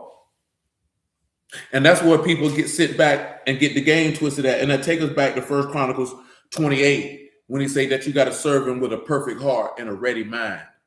You know what I'm saying? Because you have to lose sight of your own interest. You can't, you're not going to accomplish what you set out to accomplish when you're concerned with your own interests. Because your own interests are going to be contrary to God's interest. That's why he said the carnal mind is not subject to the law of Elohim, neither indeed can be. It's not possible. I seen a lady, man, she made a post about, I guess it's some black lady, man. I guess she's supposed to be some conservative lady, man. I think it's something Parker. I don't know who this lady is. But you know what I'm saying? She just was trending, obviously. The people been mad. I guess she used to be a lesbian. Now she ain't a lesbian. I don't know about all that. But they was like, why would God make us with a desire and then punch? That man ain't make you with no desire to be no punk, to be no bull dagger. That's you. But you want to say he made me like this. No, he didn't make you like nothing. Because Ecclesiastes 7 tell you he made man upright.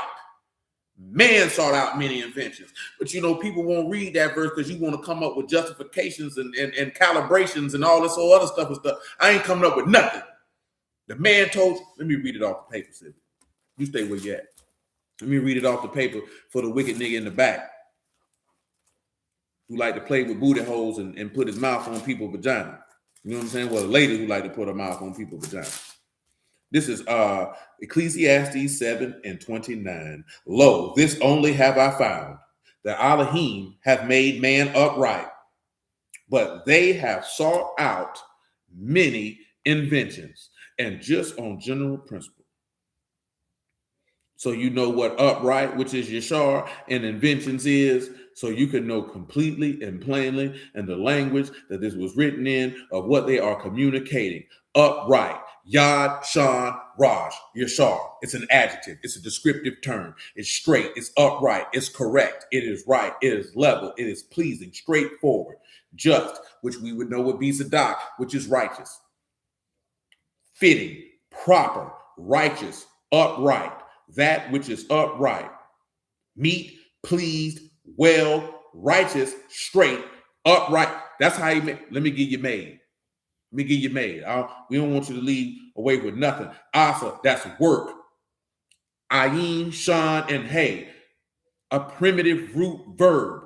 Fashion, accomplish, and to make or to produce. He produced you and made you righteous, just, correct, pleasing, and upright.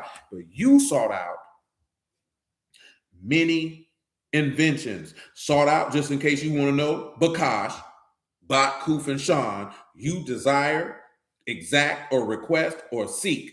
You desire to seek after your own inventions. Inventions in this instance is Kishabone, Kat, Shan, Bat, U, and Noon, a device or an invention. Mental machination. And that's that. You did that. You know what I'm talking about? So we ain't even gonna stand for nobody talking about, well, God made me a homosexual. No, that's what you like. Now, how you arrive to liking that, that's a different conversation. Now, in this society, people get upset. You only want to talk about, we don't talk about homosexuals because I don't care. You want to bite pillows and eat carpets, that's your business. You know what I'm talking about? I seen somebody talking about God don't care about nobody being a homosexual. You keep thinking that.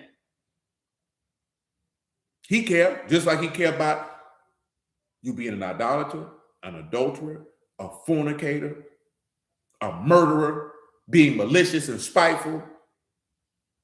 It's a whole type of bunch of things he care about. The difference is you don't care about righteousness and think you should get a pass for being a wicked, dirty-faced bastard. They laid it on down. So what you been in there doing? Smoking cigars is what you been in there doing. Breath stank. So that's the stress. Come on, sir. Where you at with it? Psalm 101. Give him verse 4. Say, a froward heart shall depart from me. That's right. I will not know a wicked person. I will not know. You know what this means, right? I will not experience a wicked person. It's not going to say you don't know a wicked person, because everybody here know a wicked person. You know what I'm saying? But when you talk about knowing a wicked person, man, I ain't on what you on. And I ain't finna do it. Because that's what these people, see, y'all let people manipulate, which we got to show grace. I ain't got to show nothing. God show grace. I don't have to show grace to somebody's behavior and conduct. You show grace to the things that people do to you, man. Peace, Brother Joseph, man. That's who you show grace to. And that's really long suffering. You show that to people who doing something to you. I don't have to show long suffering and grace to somebody who out of pocket. That's not my job. See, y'all let people convince you that you're supposed to do things that's not your job. That's not my job. I'm talking about as a regular person. And if somebody ain't even in the word, that's not my job. My job is to be godly when I come in contact with them and to deal with them justly and righteously and with mercy as it requires. It is not my job to suffer someone's untenable and improper behavior. And you convince yourself you're doing a godly deed, but you know what you really is? You stupid. Yeah, you stupid. On purpose. Willfully stupid, because you know you shouldn't be dealing with that, and you still gonna do it. Now we gotta show grace. Your mama cuss you out every time you come over here. Why you still coming over there? Do you think God himself would keep going somewhere with somebody cussing him out? Do you not understand that every time the people rejected him, what he did? He stopped talking to them and didn't go over there no more. He said, hey, they don't want, I'm gone. He didn't sit there and continually, let me prove how godly I am by voluntarily walking over here for somebody to mistreat me. It's different when they come and mistreat you. You don't stay there and let them do it. In the name of love, you stupid. That's stupid. You got to stop doing it. It don't make no sense. It makes no sense. You're just going to continually and willfully let somebody mistreat you to virtue signal. No, man, absolutely not. Absolutely not. Somebody who loved you wouldn't voluntarily and willfully mistreat you in the first place. We ain't talking about somebody did something and they wrong and you would you talking about, intentionally. I'm going to walk in here and say, you're a fat whore. Come on, man. You understand? Come on, you don't understand. You understand how destructive that is, man? You walk in there, look at this pansy. Ain't gonna call me a punk pop? Damn. I just came over here to borrow the lawnmower. And he said, what if a man didn't have a father in his life? Can he get proper guidance of a godly man? I mean, even if he got a father in his life, if his father ain't godly, he got to get that from an example from godly individuals, honestly. Because you can have a father and that don't mean that you'd be godly. It just mean your daddy was there. Because your daddy could be a wicked man. Don't mean he mistreat you.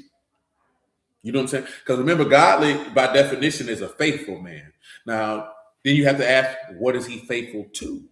You know what I'm saying? Because man can be faithful to a lot of things, but not faithful to Yahuah. You know what I'm saying? So you have to take that into account also. Because a man could be faithful in a lot of areas of life, but unfaithful to God. So we have to be able to make the distinction between those two dichotomies, if you would. You know what I'm saying? Because I know dudes, man, they daddy been there, but they daddy not godly, but they stand up men, though, if you're talking about from a natural point of view. Because everybody who's not in the word, because you have to be able to make the distinction of, you have some people on the natural side of things that they good people. They're just not good in the eyesight of Yahuah, based on the choices and decisions, how they live their life. But on the natural side of things, these are good, solid people. And you have to be able to make that distinction. When you get to that point where you can make the distinction between the natural and the spiritual, I think a lot of people wouldn't have as much conflict as people as they do. Because see, I'm not finna come up with no conflict with nobody about no Christmas, no Easter, no Thanksgiving. Because I'm just not gonna go around it. Because I don't acknowledge it. So I don't feel the need to ridicule, point, and say nothing to them because I don't participate. You know what I'm saying? That's what they do. That ain't got nothing to do with me. You know what I'm saying? But that don't mean that, because your grandma them celebrate Easter, that don't mean that your grandma not a good individual from a natural side of things, because she could be kind, she could be caring, she could be conscientious, she could be long-suffering, she could be exhibit a lot of things. I told you before, like I say, like with Apollos from Alexandria, they just don't have the same understanding of the word as you do. You know what I'm saying? So it doesn't allow them to be perfected by the word in that fashion. When you look at things of that nature and start seeing people for the character that they exhibit through their conduct, nigga won't be having all that. Because see, we'll ridicule people who do things that you be like, oh, that's pagan, whatever the case may be, and fool with people in the word who are some of the most rotten, evil individuals. Because they quote unquote share the same beliefs, but their behavior don't share it though. And you cool with that. See, I'm not cool with that. I'm not cool with it because I don't fool with wicked niggas, period. I'm not on that. Like, even when I say we, I'm talking about even when we was in the street, man, we lived by a code of etiquette. There's certain things like, nah, boy, we don't fool with that. So if you do that, I'm not fooling with you. I'm not fooling with you at all, under no circumstances. You know what I'm saying? Like, but we didn't hang with dudes who backdoor and slime balled their homeboys, man, because now I can't trust you, man. I don't want you around me, man. I'm not finna be kicking it and hanging with you. You know what I'm saying? You like to steal from people. I'm not finna be hanging with you, bro. You live the way you live your life. I don't live like that. Ain't no beef or nothing. I don't live like that. So I'm gonna stay over here, and you stay over there. You know what I'm saying? So you have to look at stuff like that, man. Then when we want to do that, because everybody thinks it's a doctrinal fight, you don't care about character. You don't care about behavior. You don't care about the intangibles that individuals possess. And that's how a lot of people, especially when they first find out they're Israelite, man, that's how they run their people off. Because you feel like everything's about, you're out here celebrating Christmas, eating ham. You know what I'm going to look at? Stay over there celebrating Christmas and eating ham. I ain't going over there. Because I don't celebrate Christmas and I don't eat ham. So why would I need to go over there and tell them, why y'all celebrating Christmas and eating ham? You already know why they celebrating Christmas and eating ham. Because that's what they do. You know what I'm saying? You went over there to rabble rouse. You went over there to be contentious. Nah, I ain't doing that. You know what I'm saying? If you just accept people for where they are and where they at, your life would be better. You know what I'm saying? But we don't do that, so There's that.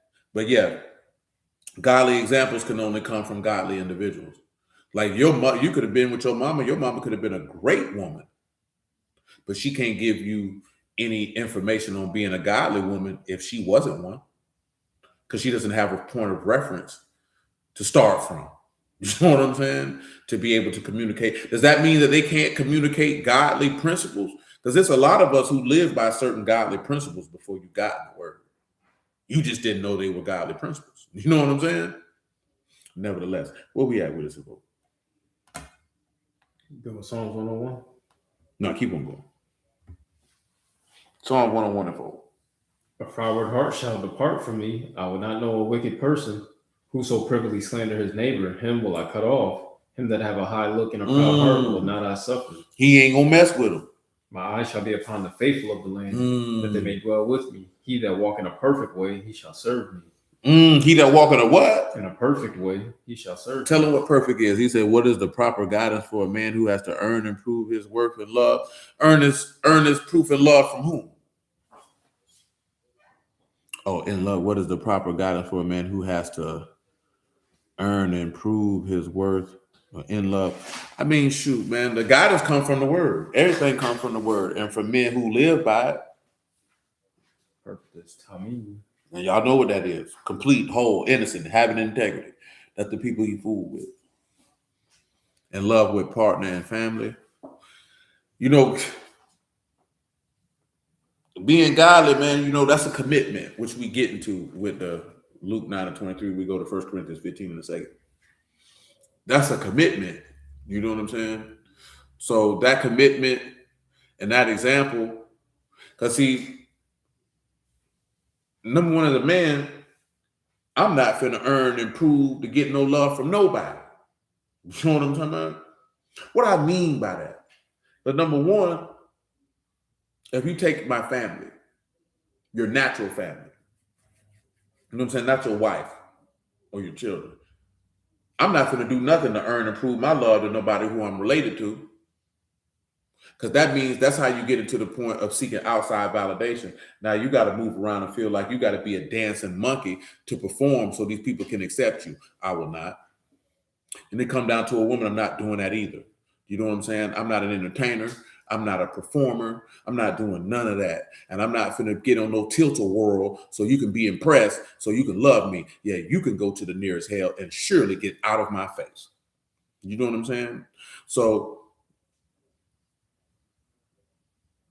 you show forth that you work the proof of it by being the man who you say that you are. That will draw people who have a desire to give love to you, and you reciprocate that back. But I wouldn't recommend for anybody to go out here and prove that they worthy to be loved by anyone. Because as we like to mention, like what Gino said, I don't chase booty. Because you're going to have to do that for the rest of your life. Whether that's with your natural family or whether that's with someone of the opposite gender. Once you get on this aspect that you have to prove yourself to this person, you're gonna have to do that for the rest of your life.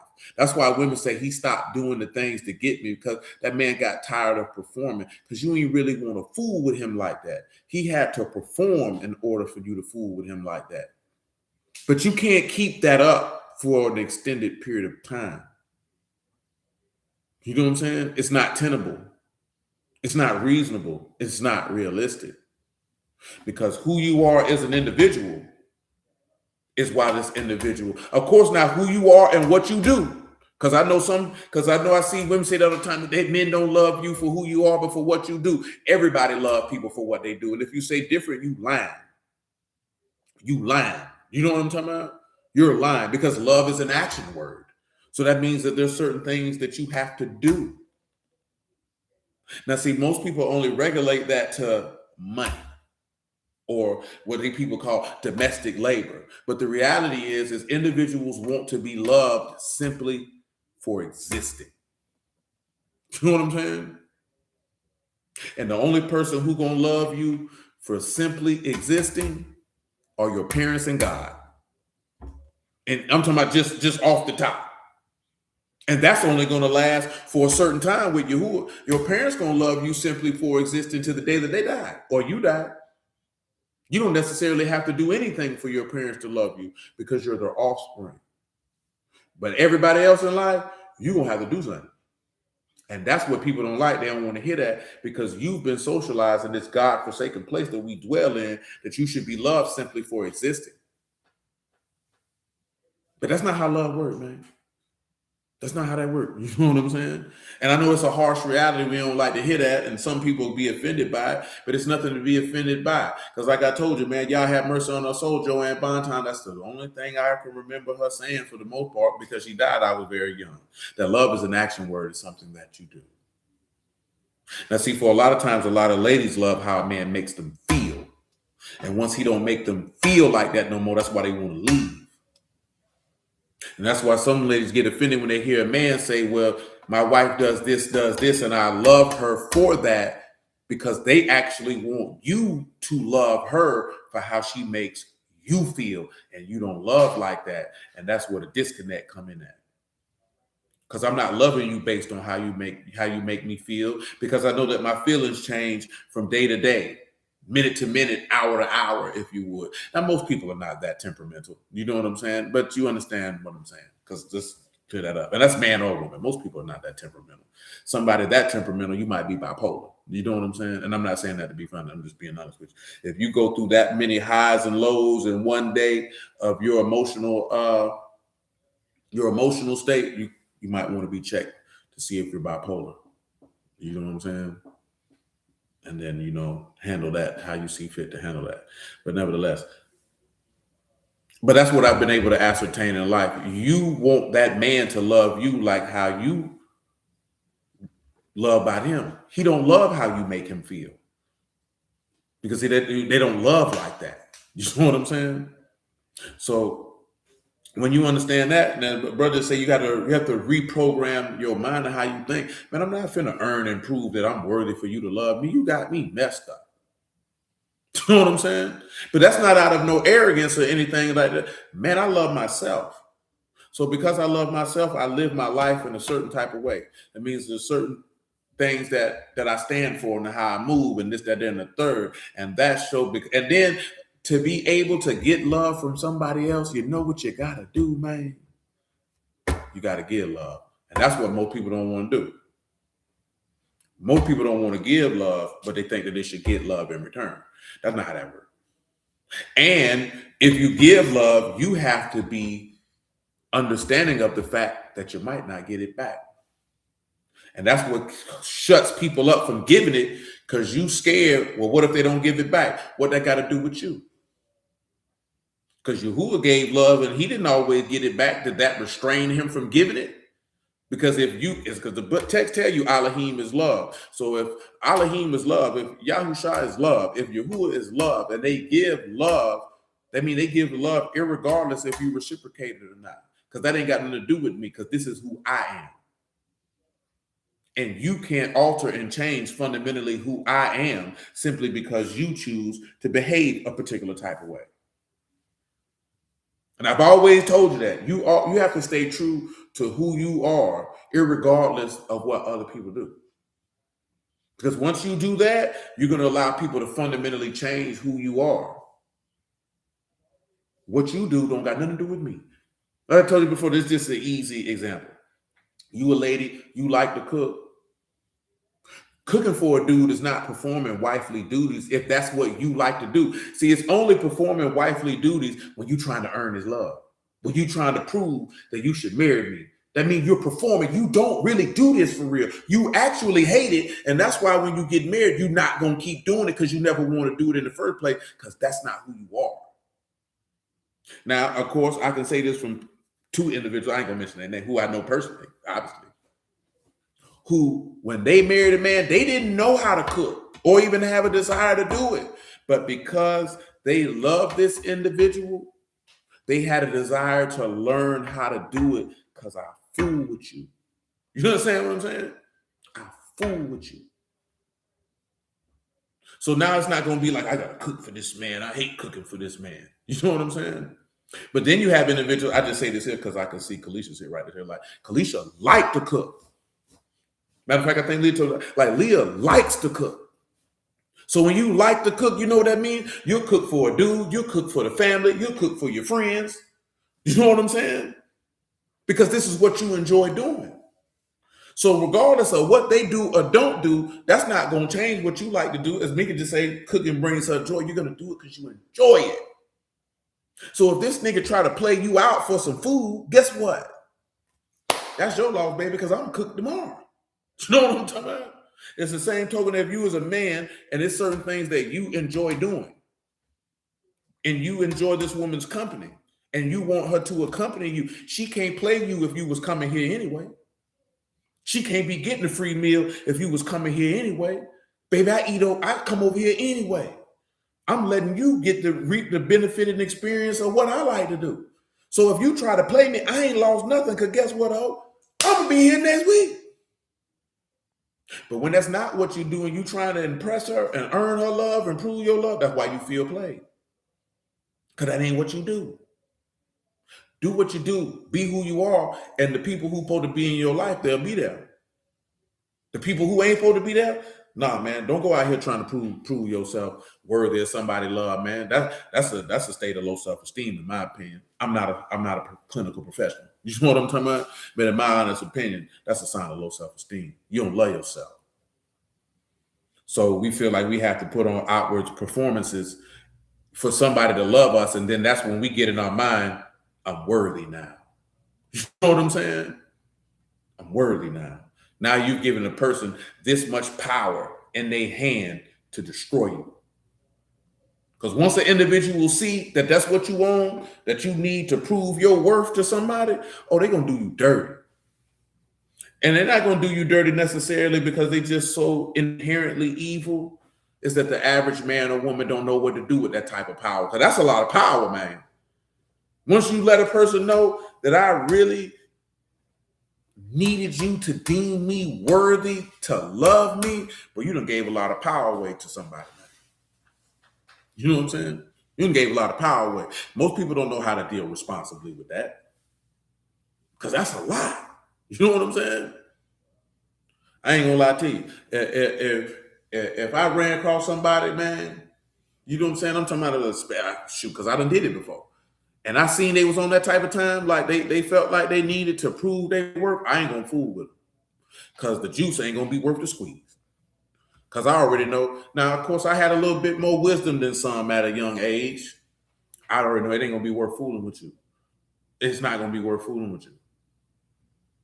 Because that's just not something I want to be in. You got bigger issues. That's going to play out over time. I don't want nothing to do with that. You know what I'm saying? I don't want nothing to do with that. And it's not nothing personal. I just don't want to deal with that. You might want to deal with that. I do not.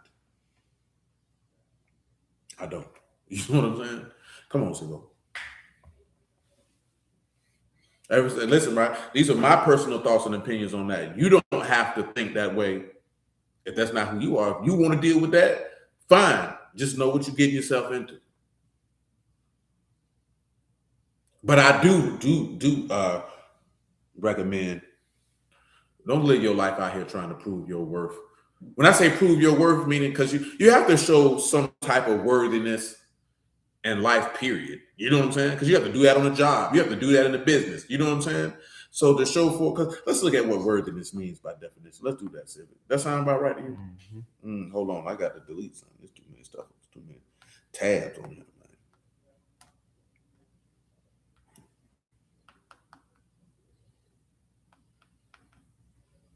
When you look at some of worthiness, the quality of having merit, value, being deserving of respect, attention, or reward.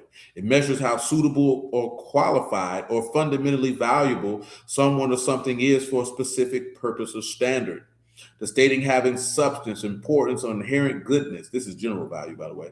Assessing the worthiness of a charitable cause or project. Suitability, having the necessary skills, qualifications, or merit to be chosen for a role. Self-worth. In psychological and self-help context, worthiness is the conviction that you are fundamentally enough exactly as you are, and that you inherently deserve love and belongings regardless of your flaws or achievements. Now, the self-worth part of what I'm talking about, that fundamentally who you are, if a nigga can't love you for that, then that's just not the person you need to fool with. You know what I'm saying? And that's what I mean by accepting people for who they show you they are versus trying to put on a performance of someone you're not. But that second one, that suitability, is a part of, you have to show some type of worthiness because you have to show that you have the necessary skills or merit for a chosen role. So what did that mean? She has to show that she has the necessary skills to be a wife. But unfortunately, people think being a wife is cooking food and cleaning the house. Civic clean houses, does that mean he a wife? Nigga, no. You know what I'm saying? I'm just being honest with you. Whores can clean, bro. Whores clean. Whores cook. You know what I'm talking about? Oh, he gets some money, so he's a husband. Busters and suckers and goofies and women beaters and murderers get money. That doesn't mean they're necessary. That's an aspect of the role. You know what I'm saying? But you're not looking at the mentality in its totality. And you know, you used to play at Mortal Kombat. You know what they tell you at the end? Fatality, nigga. You're out of here. And that's what ends up happening. You did? But yeah. If you show yourself to be a godly man, you know, Yahuah brings somebody to you. Like you say, you know, prudent wife come from Yahuah. You know what I'm saying? You a wise and godly man, you know, he put a woman in your path. Tell out, man, just live your life and do what you do. The people who you're supposed to come across, he put them in your pathway. You know what I'm talking about? You ain't got to do all that extra stuff, man. People be doing too much. That really be your own stuff. Read Luke 9:23 again. Then after that, 1 Corinthians 15.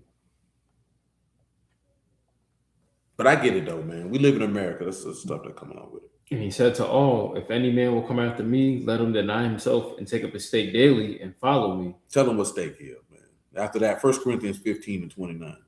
That is storos, a cross. Take up that stake, man. Take up that death stake. Take up that cross, man. And follow him. 1 Corinthians 15:29. But I get it though, man. This, because you know that, and that goes also too, you know, with the aspect that we're social creatures and don't nobody want to be by themselves. People say that, but they be lying. You know what I'm saying? They be lying. So, and I ain't even saying not to want to be by yourself for some need of sexual validation or this, that, there, and the third.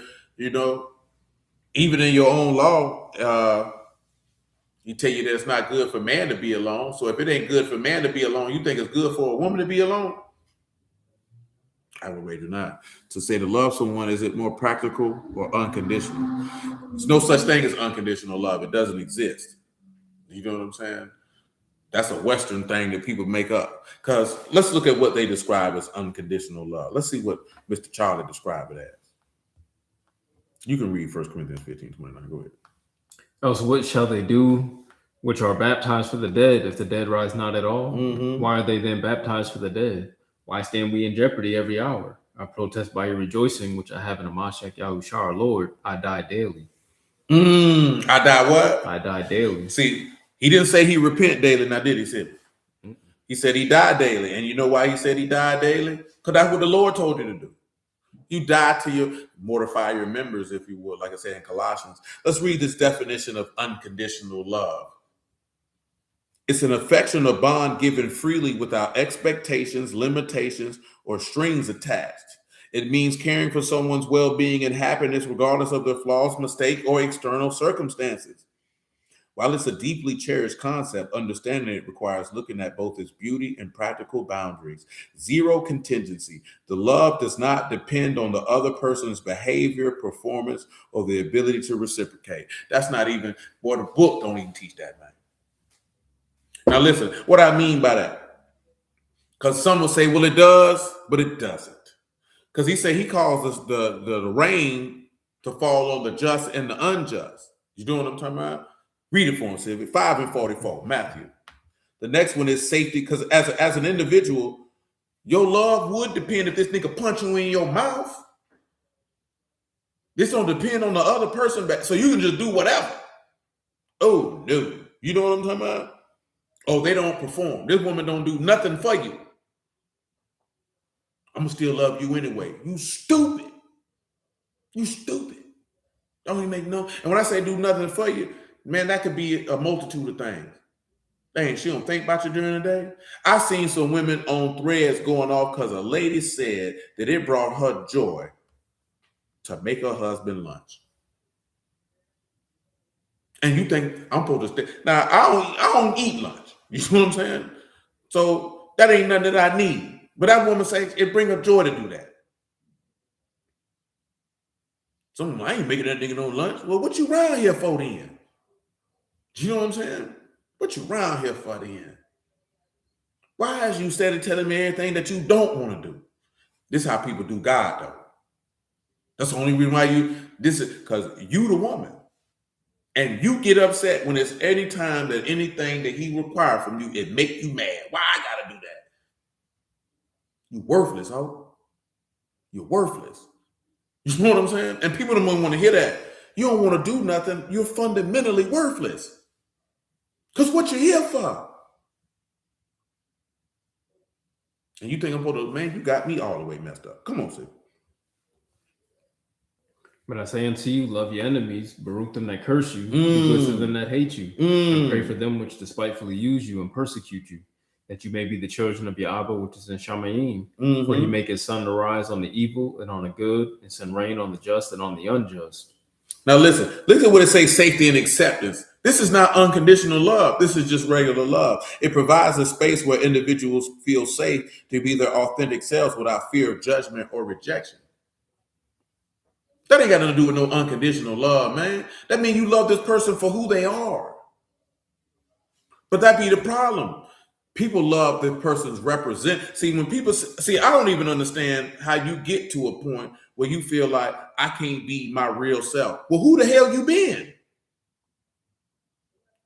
That means you've been performing. You know what I'm saying?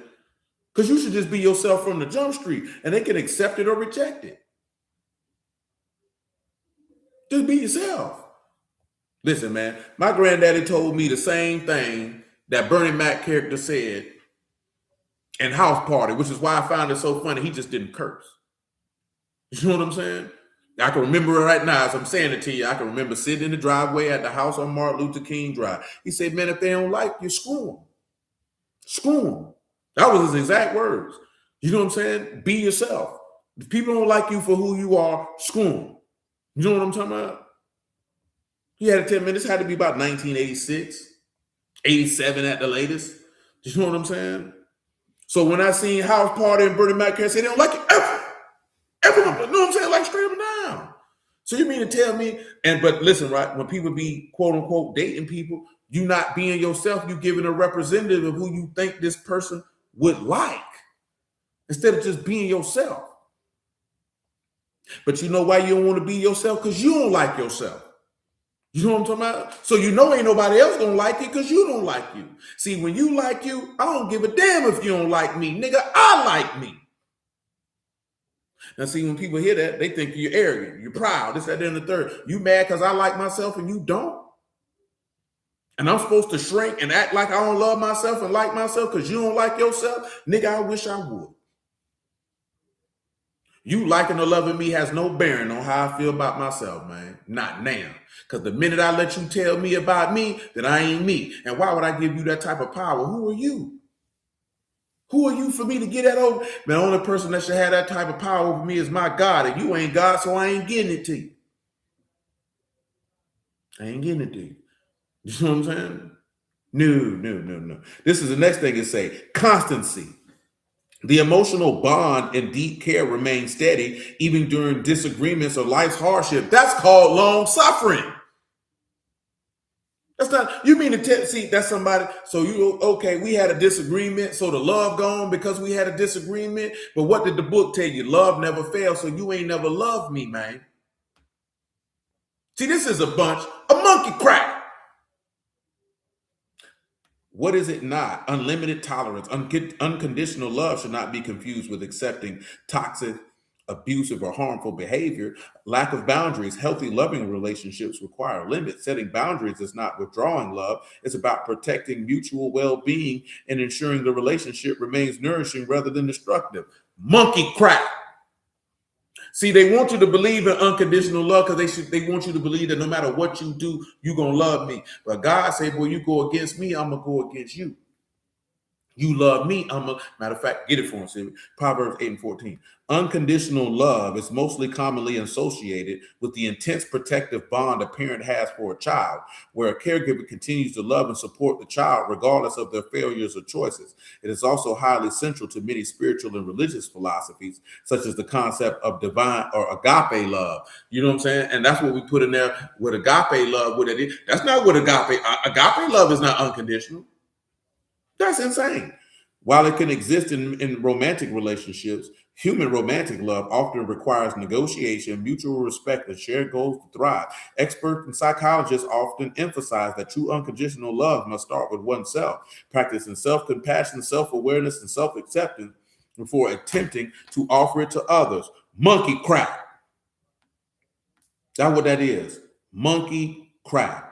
See, unconditional love is an active commitment to someone's well-being without expecting anything in return.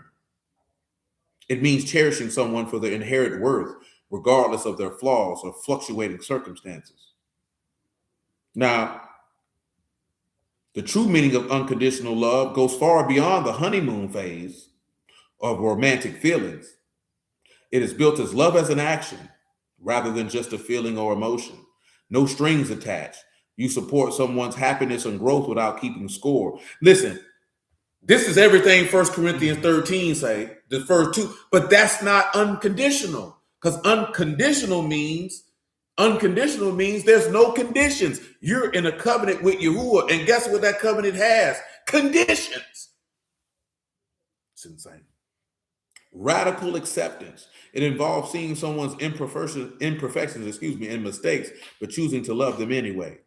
Creating a safe emotional space where they can be themselves without fear of abandonment. See, that fear of abandonment come into when you look at what falling in love is psychologically, where it take you back to your initial bond, to your initial caregiver. See, that's an emotional attachment. This is an attachment style that they're discussing. Because why do I need to have fear of abandonment? Because I got some imperfections, which ain't even imperfections. It might be, listen, man, let me tell you something, right? Everybody in here married, right? I can guarantee you that there's things your wife do that you don't like. And I'm not talking about don't like I hate her. And I can guarantee you it's things that your husband do, ladies, that you don't like. That's just not an imperfection. You might have some quirks, things you do. I don't particularly care for that. But see, people who are immature, period, especially in godly love, they'll make those things that they don't particularly care about be a major issue and leave this individual. You know what I'm saying? Like, a case in point, I always see this here. I never understood it. You know, ladies going off, you leave the toilet seat up. You mean to tell me you sit your butt down and don't look before you sit? You should fall in the toilet just for your lack of situational awareness. You know what I'm saying? And I ain't saying that to be funny, because that can be a bigger thing, that you could just go in situations and you're not aware. You didn't even think to, you know what I'm saying? There's never a situation I'm going to be like, I'm not going to check what's going on. I'm just going to boom. The only way you do that when you live by yourself. You know what I'm saying? Then you be like, who left the seat up? It's somebody in my house. You know what I'm saying? But there's just certain things, man, that junk ain't that serious, bro. Come on, Sylvia. What I asked you to read? Proverbs 8:14. Run it, man.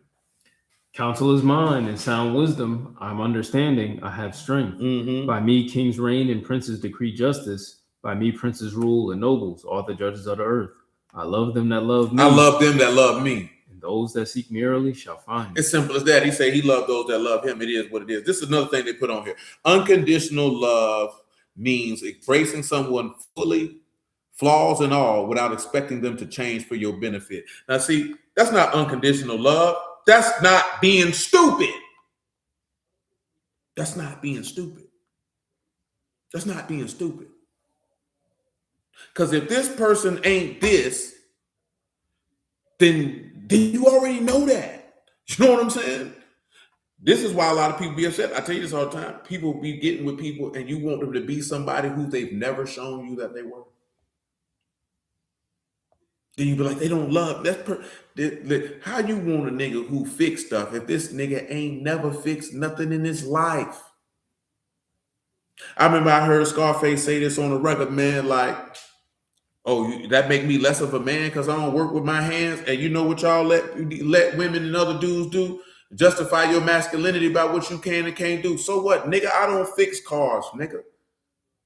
I don't give a damn because you can. That don't mean, nigga, you know how many homemade niggas I know who work on cars? Yeah, he work with his hands. This nigga's a buster. His character is off. The masculinity is absent. He just know how to work with his hands. He know how to fix stuff. So what? You know how many women I know who can cook? They not women. She just know how to cook. That don't make her a woman because she likes the character. She likes the intrinsic traits of what it is to be a lady. Just because you can bake a cake from scratch or make some biscuits, you know what I'm talking about? Or know how to doggone season up and cook a roast to perfection does not mean that you are a woman. It just means that you have culinary skills. That's all it means. Don't mean no more to that than that. You know what I'm saying? But it's a lot of people look at that and you gonna sit here and let them, man, he don't know how to fix nothing. Well, you should have found a nigga who fixed stuff, ho. That's what you should have did. You ain't finna come at me with that. Because I ain't never tell you that I could fix cars, fix an AC. I don't care nothing about, well, you can look, I ain't care nothing. I ain't no electrician, don't want to be, ain't finna be. You want an electrician, you should have got you one. You wanted a plumber, you should have got you one. You wanted a handyman or a general contractor, you should have got you one. Because you ain't go, because you don't like it, they go to dope. I'm not gonna do this with you. The same way if you wanted a woman who could cook and she was doggone miss spick and span, then you should have found you one. Don't be complaining about it, that ain't what she do, when you already knew that. They should change for my bit. That's not unconditional love. That's just not being a dummy. That's all it is, man. Because the book already tell you to do. Love don't seek her own. Love don't take no record of wrongdoing. Because God already tell you, man, when I forgive you, I blot out your transgression as a thick cloud. I don't know nothing about all that. See, they try to take elements of they stuff and God stuff and mash it together to have us believe in a concept that don't even exist. Because when most people say unconditional love, it's I'm going to love you no matter what you do. Yeah, let me walk in this house and I find a weakling in you bigger than mine. See if I still like you. See if you're going to talk to me disrespectfully, rudely, and cantankerously, and see if I'm finna still fool with you.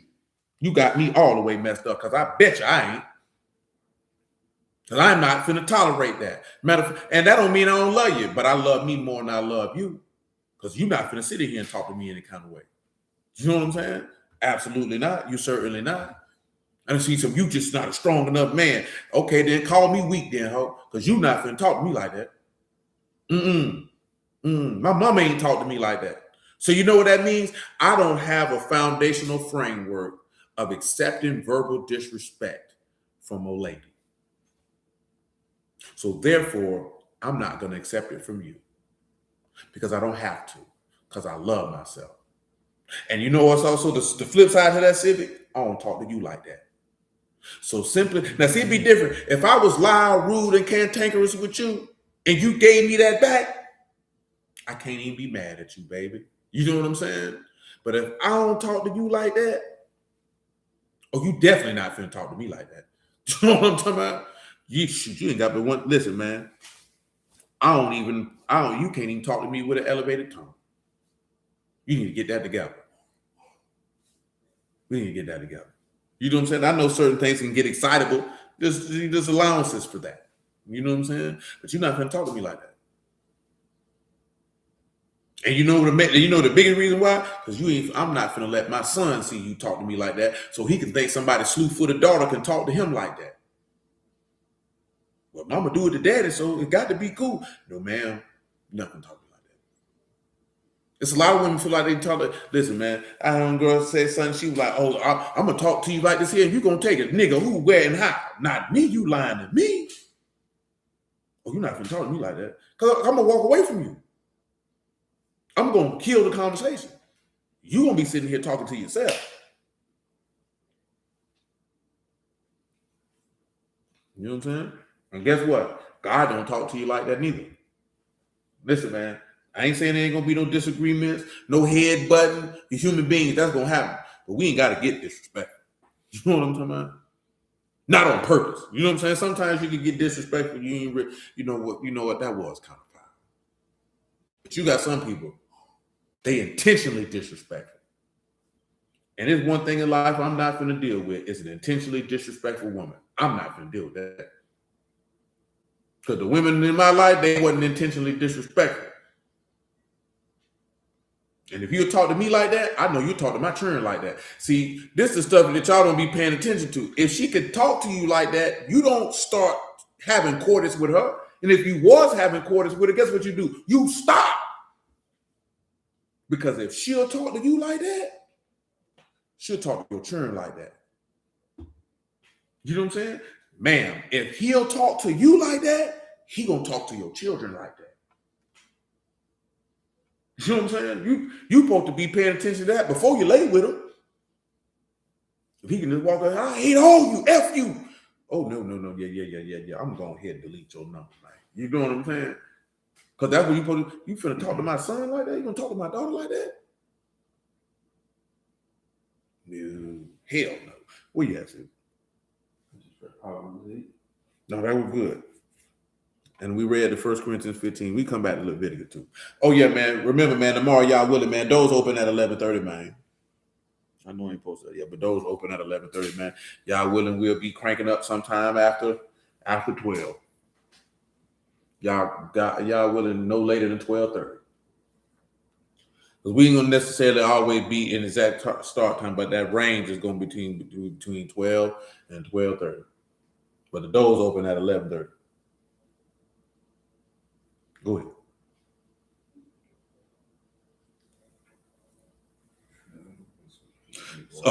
Leviticus 2 and 11. We pause from talking about, you can read the definition 11 before you read the verse. Took a long time for it to get back. That is Seor, that's 11. You got a yeast cake. Ain't no yeast in this cake.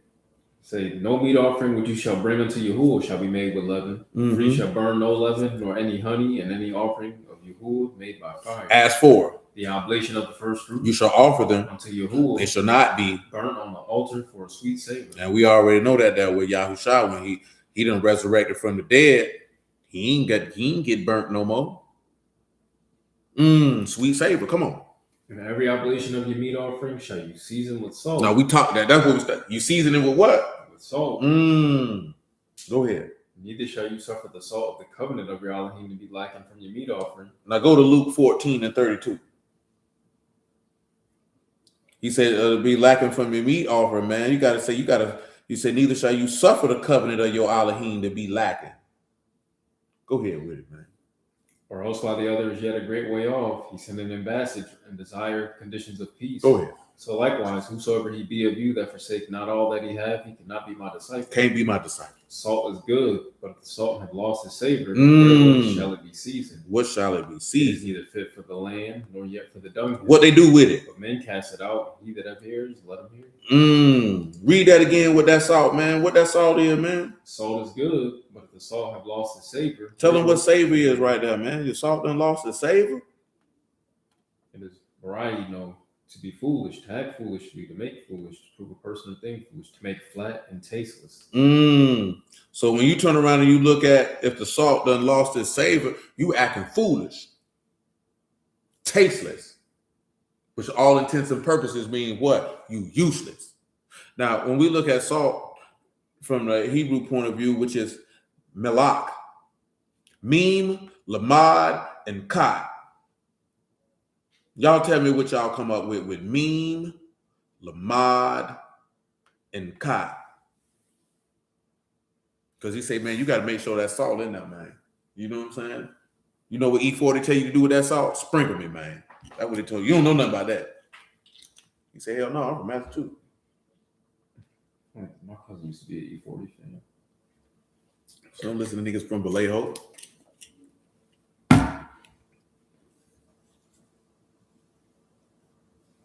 Meme, Lamad, and Ka. I'm gonna give y'all a few minutes, and then nobody comes in. We finna slide. It's 11:30. We finna get off here.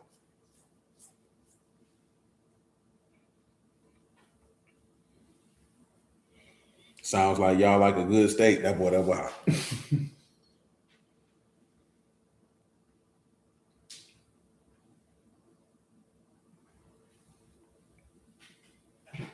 Be separated by the spirit of the messenger. So you know you got meme, which you got your water, which is your ruach. You got your lamad, you got your shepherd. You know you got that cot. It's a fence or a separation. You can even look at that cot and see how you protected by the ruach of the shepherd. You ain't got that salt. You dealing foolishly. You tasteless. You ain't got no protection. He said, man, you can't lack that because the covenant of your God is your protection. And how do you get that protection? By taking heed to the word thereof. Come on, Zero. Verse 14, the 13. You can read 13 again. And every oblation of your meat offering shall you season with salt. Neither shall you suffer the salt of the covenant of your Elohim to be lacking. With all your offerings, you shall offer salt. See, now when you sit back and look at it and you make a covenant with him by sacrifice, and that you should offer yourself as a living sacrifice, and you just heard him say every sacrifice is seasoned with salt, that means where the salt is, there's no foolishness, there's no folly. You remove the salt, you moving with foolishness and folly. That's going to be your end. Come on with it, man. And if you offer meat offering of your first fruits unto Yahuah, you shall offer for the meat offering of your first fruits green ears of corn dried by the fire, corn beaten out of full ears. And you shall put what? Oil upon it. And lay what? Frankincense thereof. And the priest shall burn the memorial of it, part of the beaten corn thereof, part of the oil thereof, or with all the frankincense thereof. It is an offering made by fire unto Yahuah. So we'll stop right there, man. We'll get to chapter 3, y'all willing, on tomorrow. Because you obviously there was a few things being touched on Wednesday. So hallelujah for Yahushua in the word. And I appreciate y'all. And I bless y'all the house of Yahuah Baruch. Bless y'all the house of Elohim in the name of Yahushua. Y'all willing, man. Remember, man, the doors open at 11:30, man. You know what I'm saying? I don't know if Monte's gonna be able to make the other flyer, but one's already made. I put it on the community tab. So this reminder, man, June 26, 27, 28, man. We're going to try to make it do what it do. If you can make your way down, that's fine. And if you can't, hey, it's going to be live streamed, so that's fine too. You know what I'm saying? So, I ain't even hip. So,